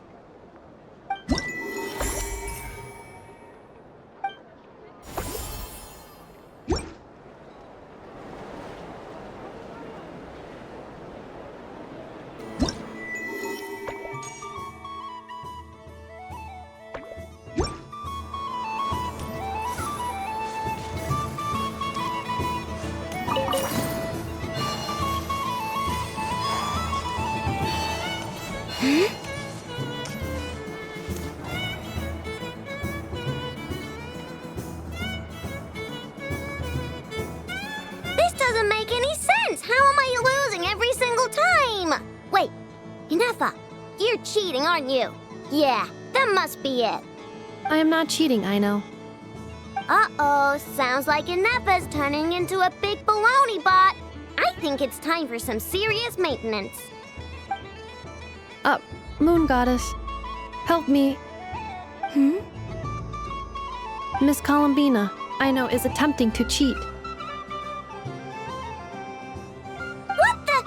I'm not the cheater. You're the cheater. How dare you throw it back at me?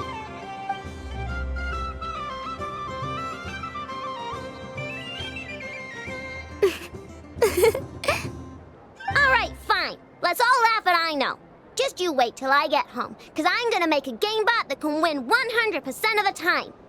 Let's see you laugh when I come back and beat your butts. You'll all have your heads covered in stickers when I'm through with you.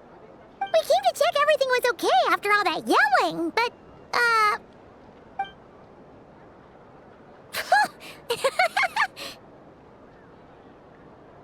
Whatever it is, it sounds like cheating is allowed. Kuhenki concentration. Each player starts with differently colored kuhenki. Each round, they draw one kuhenki from their opponent. When a player has two kuhenki of the same color, they make a pair and can be discarded. Any that can't form a pair must be kept. The round ends when a player can't form any more kuhenki pairs, and that player gets a sticker.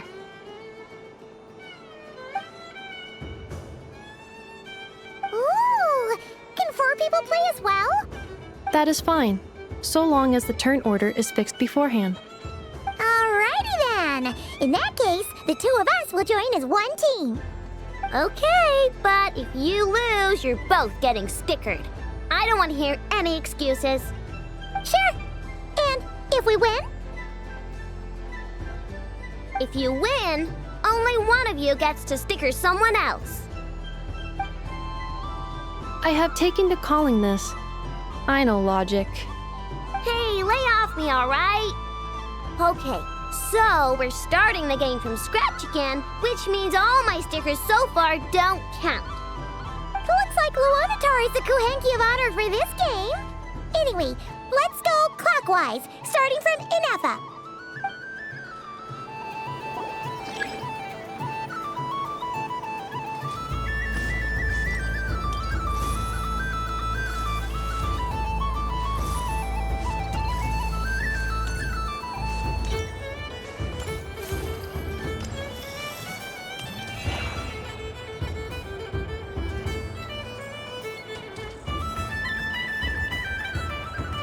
Nice! That's a pair!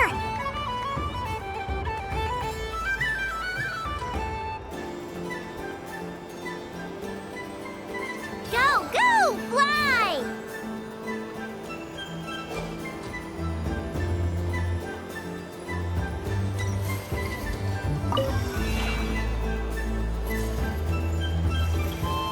Go on.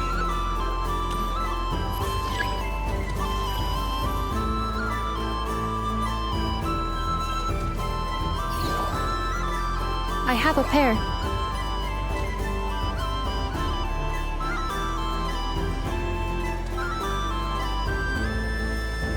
Uh-oh! We gotta pick up the pace!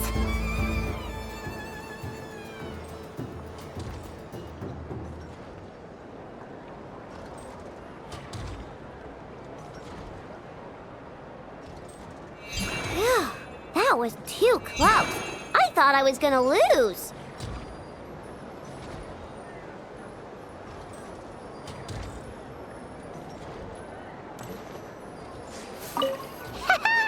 Let's see who's gonna be the unlucky one.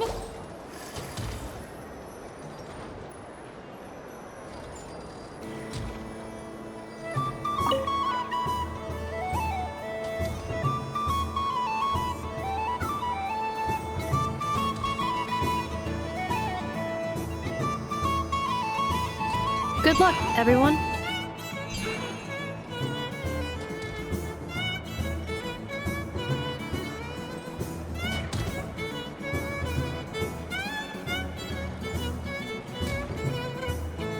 Let me pick a good one.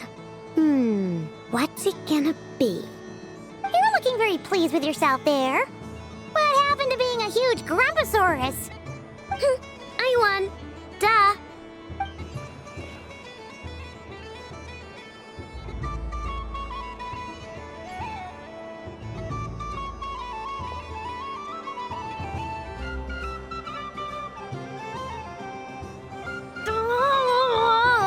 Me again? Don't fidget too much, Ino, or the sticker's going to fall off. I don't care. If it falls off, it falls off. If a pair of Kuhenki get discarded, why not a pair of stickers? Huh? Huh?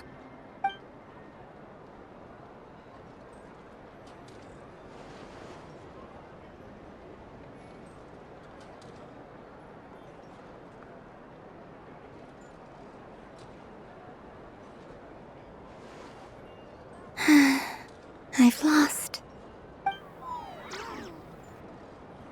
Sticker, sticker, sticker!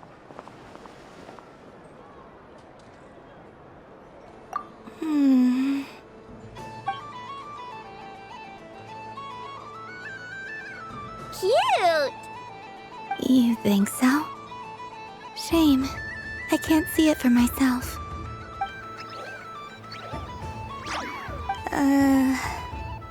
What did Luanatar say? She said it looks so cute that she wants me to lose a few more rounds.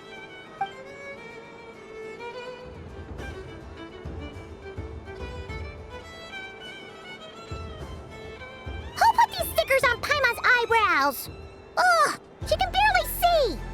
All right, now, I think we got enough evidence to prove that there's a serious problem here. Yes, I agree as well. The culprit is... Inepa! Culprit? What did I do? Quit acting dumb, Inepa! You're not wriggling your way out of this one. I've been watching you. Not only did you remember whose side Luanatar started at, but every time someone drew a Kuhenki, you were logging it and calculating every last possibility. Which Kuhenki pairs were gone, who had what color Kuhenki in their hand, even our facial expressions. You were keeping track of it the entire time. Exactly! What Ino said! Putting aside the fact that running calculations is not against the game rules, do you have any evidence to support your allegations? But that's not against the rules either. So she admits it. She certainly does. All right, everyone grab a sticker. It's time to get Inepa back. But... Take that!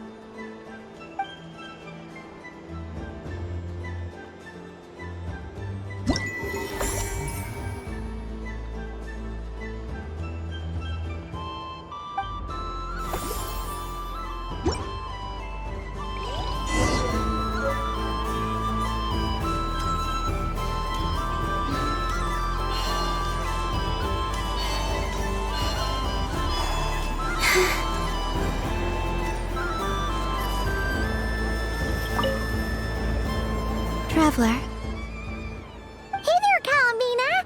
Are you done checking out the festive amusements already? Are you sure you don't want to look around some more? You might not get another opportunity like this for a while. Right now, what I'd like to do is...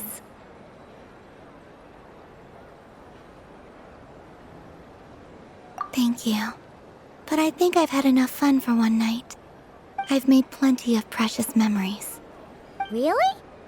You're sure you don't want to have a little more fun out there? Final answer! Yes, I am sure.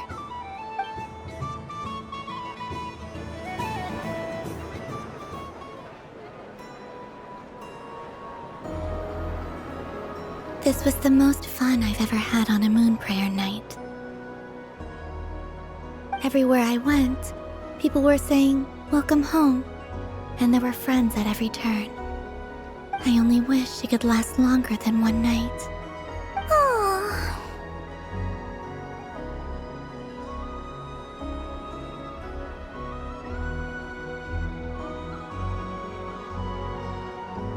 Yes, you're right. moon prayer blossoms. Ooh, look! Look! Moon prayer night is here!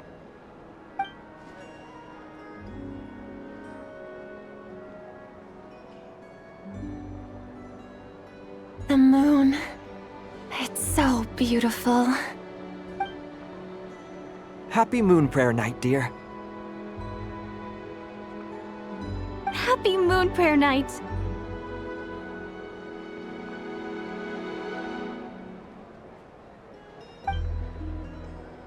Happy Moon Prayer Night.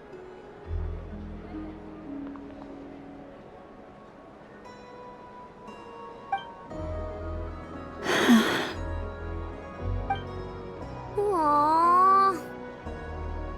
Huh.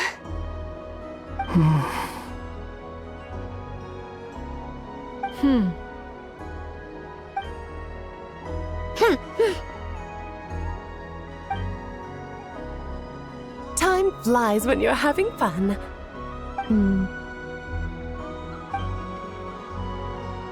Oh. Looks like the time has come.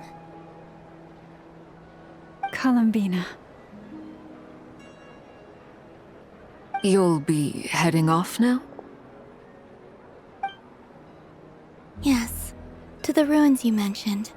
And from there, back home to the moon. Wait! I know? At least... Take one of our craft shop's crumb cookies up to the moon with you. You know, for a snack. Sure, why not? The Curatorium of Secrets believes in proper farewells. No story should be left without a satisfactory endnote. Never. Farewells are an important affair for the Ratniki, too. We never know when we might meet again. Haha! And here I thought grand farewells wouldn't suit tonight's mood. But I suppose friendly passion is not to be stopped, eh?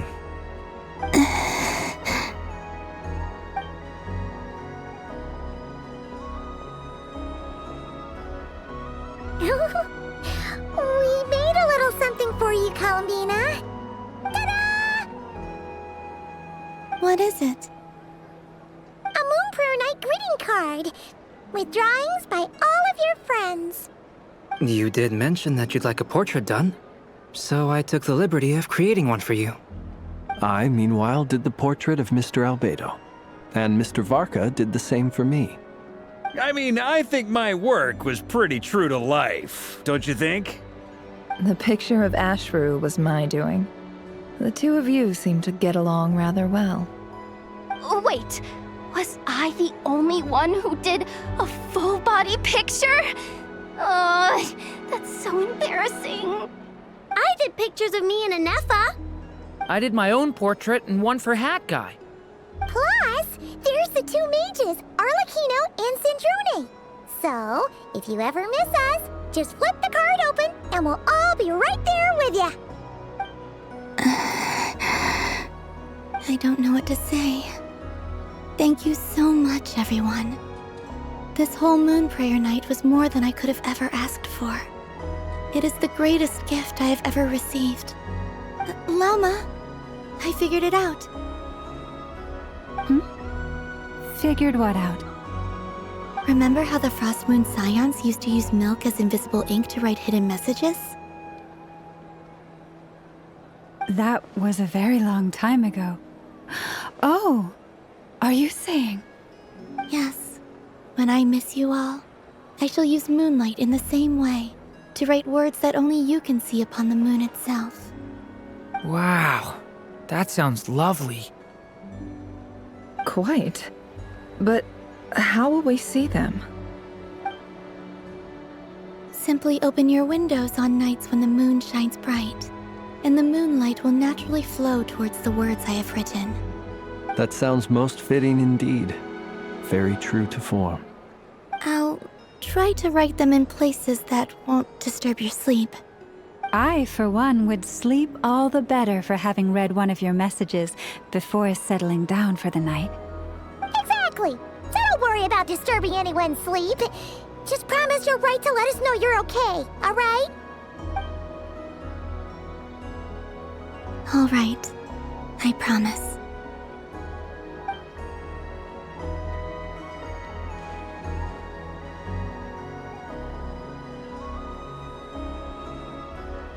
In that case, Columbina, are you ready? I'm ready. Very well. Let's go.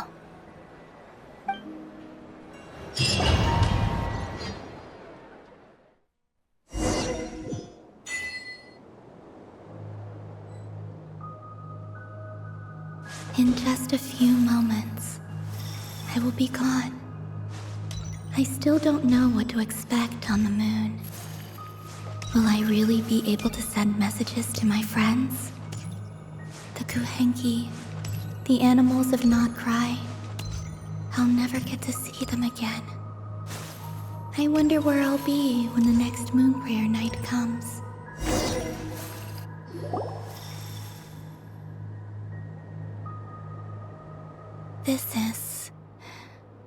This is where the people of Hyperborea used to communicate with the moons.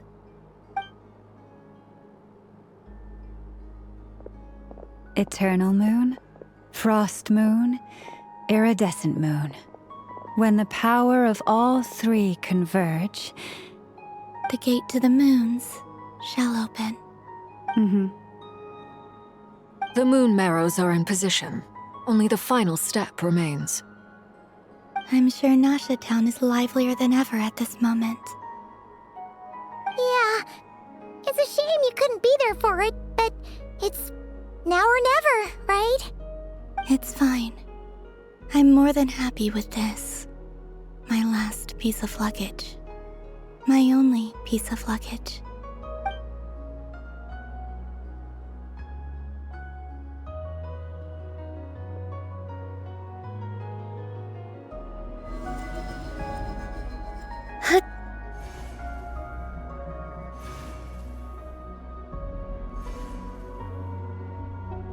I can already feel the moon calling to me.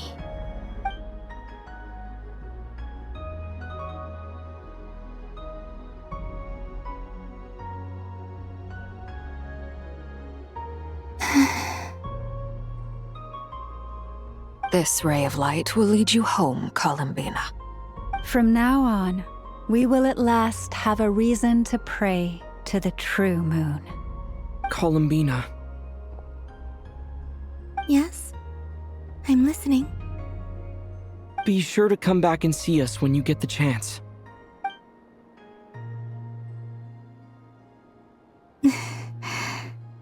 Of course. But if that chance doesn't come, then remember that you have friends on this planet. People who will miss Columbina. Yes, I will. Thank you for everything you've done for me. And remember, come night or day, the moonlight shall always connect us. Well then, farewell, my friends.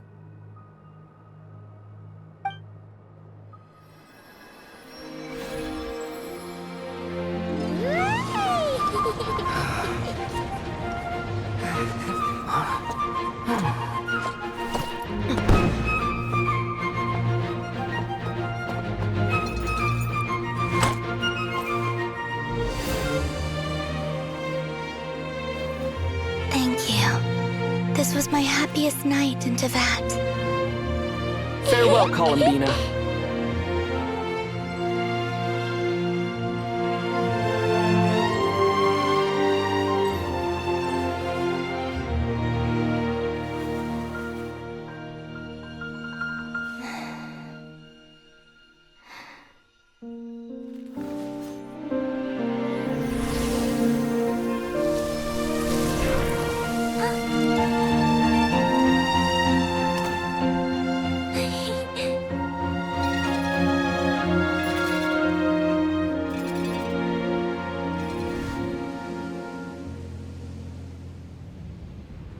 The moon really is closer than ever tonight.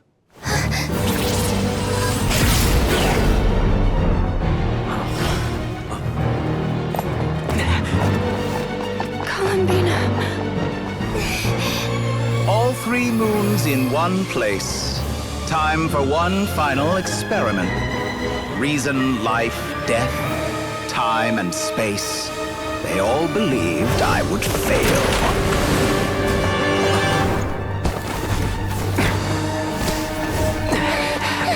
How could this happen?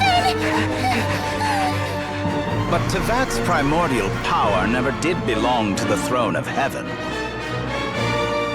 And now, they are mine.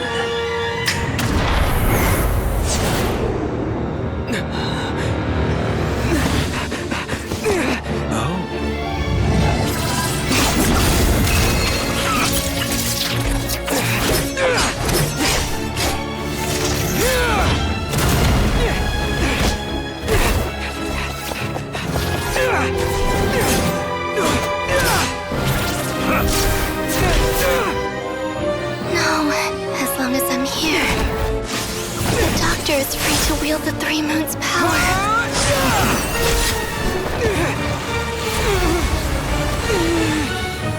It's the only way.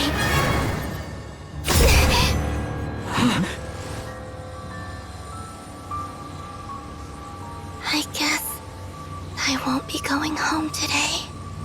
Columbina! No!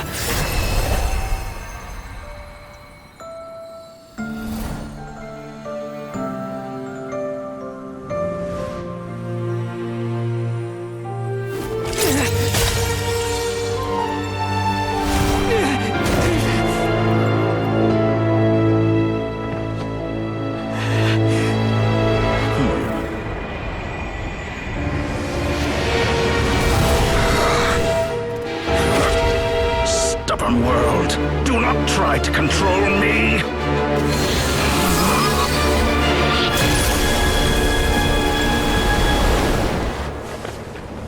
Columbina.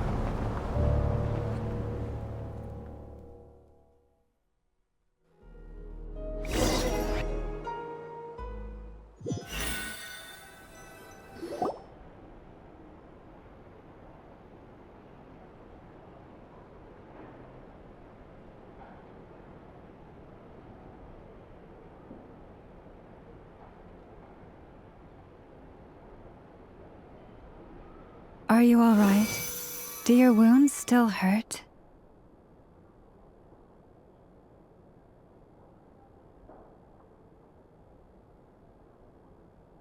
I had someone prepare a little medicine that could prove effective. Take it if you need to.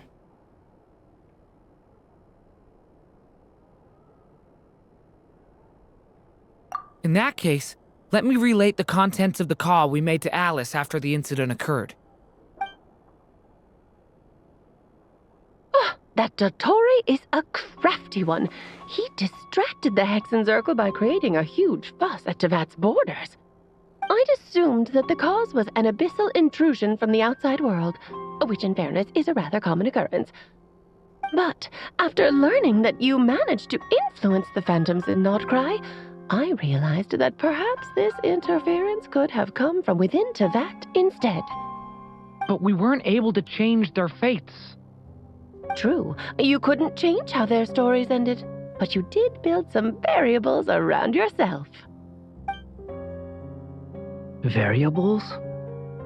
Yes, things you heard that you could not otherwise have learned, ideas that would otherwise have never crossed your mind. All these things are variables. Of course, most variables usually pale into insignificance with the myriad of possibilities floating around. But the moment you start treating them as building blocks and intentionally stacking them, that changes things. That's what Dottore did, and it's how he created the necessary conditions so that when you activated the portal tonight, it played right into his plan. However, we have no way of knowing exactly what he did. Yeah, we also need to ascertain Columbina's status. And that about sums it up. As I suspected, Dottore has disappeared completely. If it's any consolation, he wasn't able to control Columbina as he might have wished to. Oh no!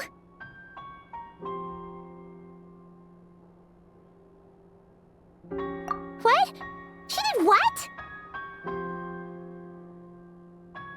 All we saw was Dottore appeared and used some kind of power. The next thing we knew, he and Columbina were gone and you were falling into the sea.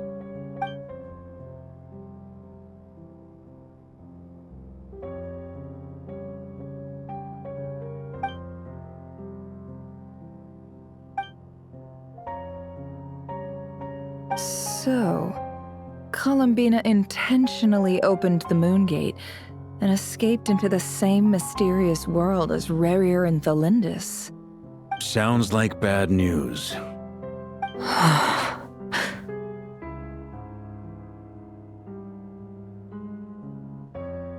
Seen in that way, the trilunar syzygy and Rarier's emergence, Dottore might have been pulling the strings in both cases. According to Miss Alice, he is attempting to transcend his destiny and finish an experiment that only a god might complete.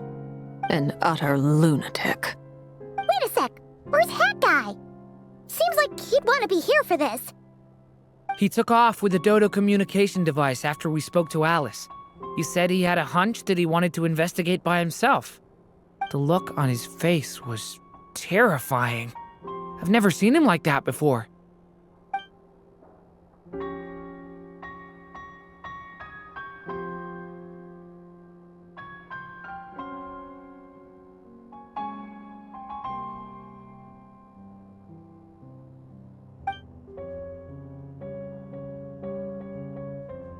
I'm back.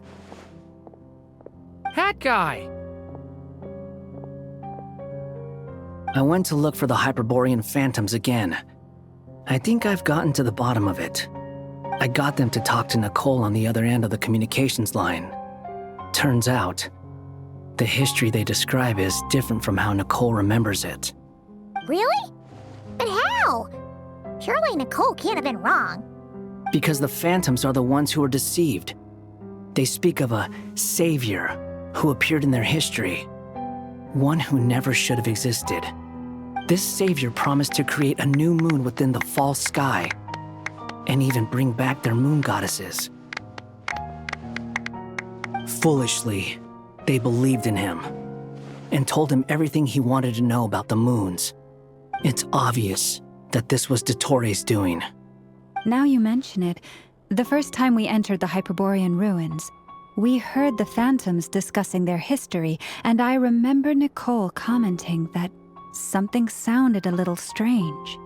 But Dottore shouldn't have been able to get in there in the first place. He didn't. Nicole said that this was an anomalous state triggered by disruptions in the causal connections between phantoms from the same era.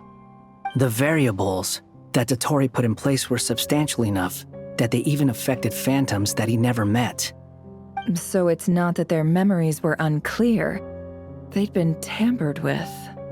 That's exactly the possibility Dottore was trying to manufacture. He turned these variables into knowledge and engineered the situation so all that knowledge would fall into his hands. Then, he harnessed that knowledge on Moon Prayer Night to truly create a false moon. How is that even possible? To be precise, he exploited a weakness in the way the spell works. The spell senses Kuvaki to detect the moon's location.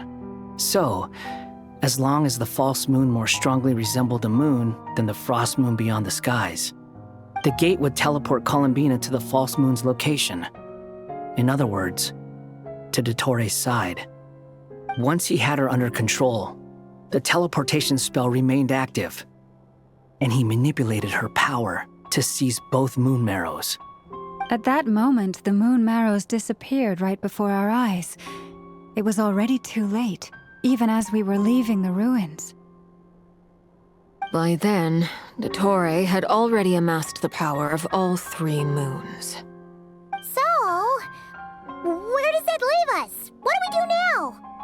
I'd certainly like to know what Her Majesty thinks, now that the concerns I expressed to her have come to pass. But we cannot simply sit and wait for her to decide the matter. And in any case, it is not the Fatui Harbinger Damselette who sees us as her friends, but rather Columbina Hyposelenia. If, even in such extreme circumstances, Her Majesty will not lift the prohibition on Harbingers drawing steel against one another, then I will do as my heart demands. I will fight as Peruware instead. Oh, Arlecchino! Time is short, so I'll make the first move.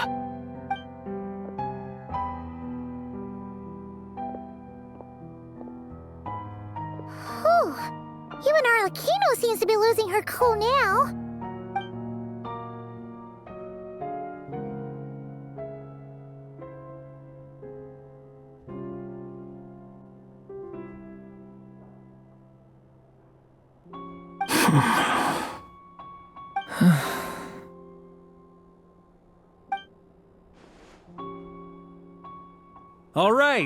All right. Lose those dejected looks for a moment and let me get a word in.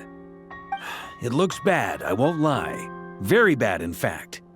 So Dotori's pulled some real dirty tricks to gain the upper hand. For now. And yeah, it's to the point where even the mages say that his variables have affected destiny. I'm not so sure, though. Many have told me that Tevat's destiny is fixed, and that does appear to be the case. Well, what makes Dotori so sure he'll be the exception? And since he was able to stack these variables up, who's to say we can't do the same? You of all people should not be discouraged, traveler from afar. This isn't over yet.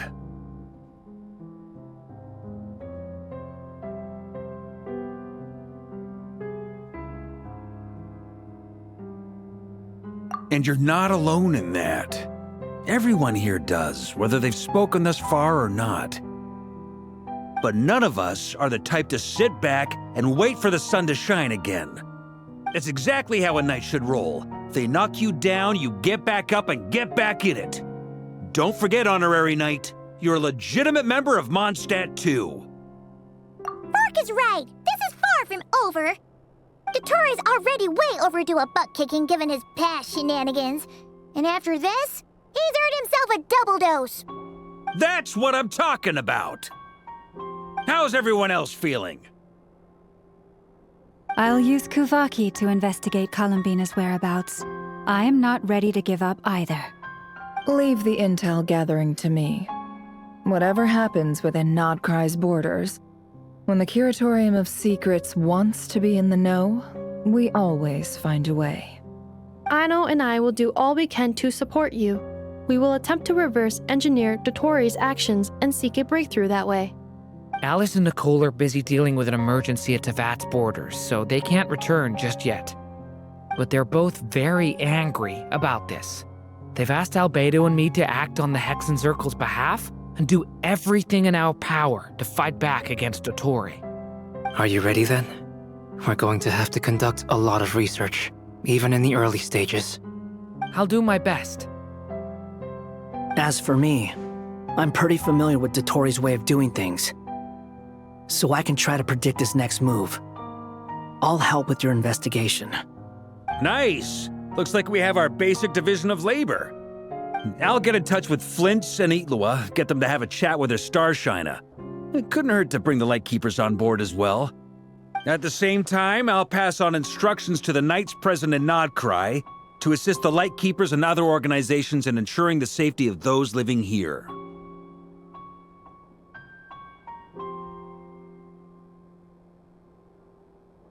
Yeah! We'll show him!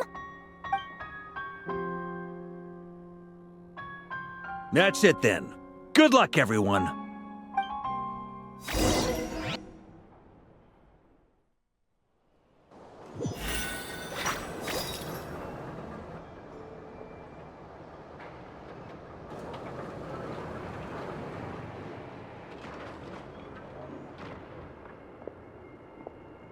I never thought that Columbina would become my real name. It went from being a Fatui code name to something My friends call me. And remember, come night or day, the moonlight shall always connect us.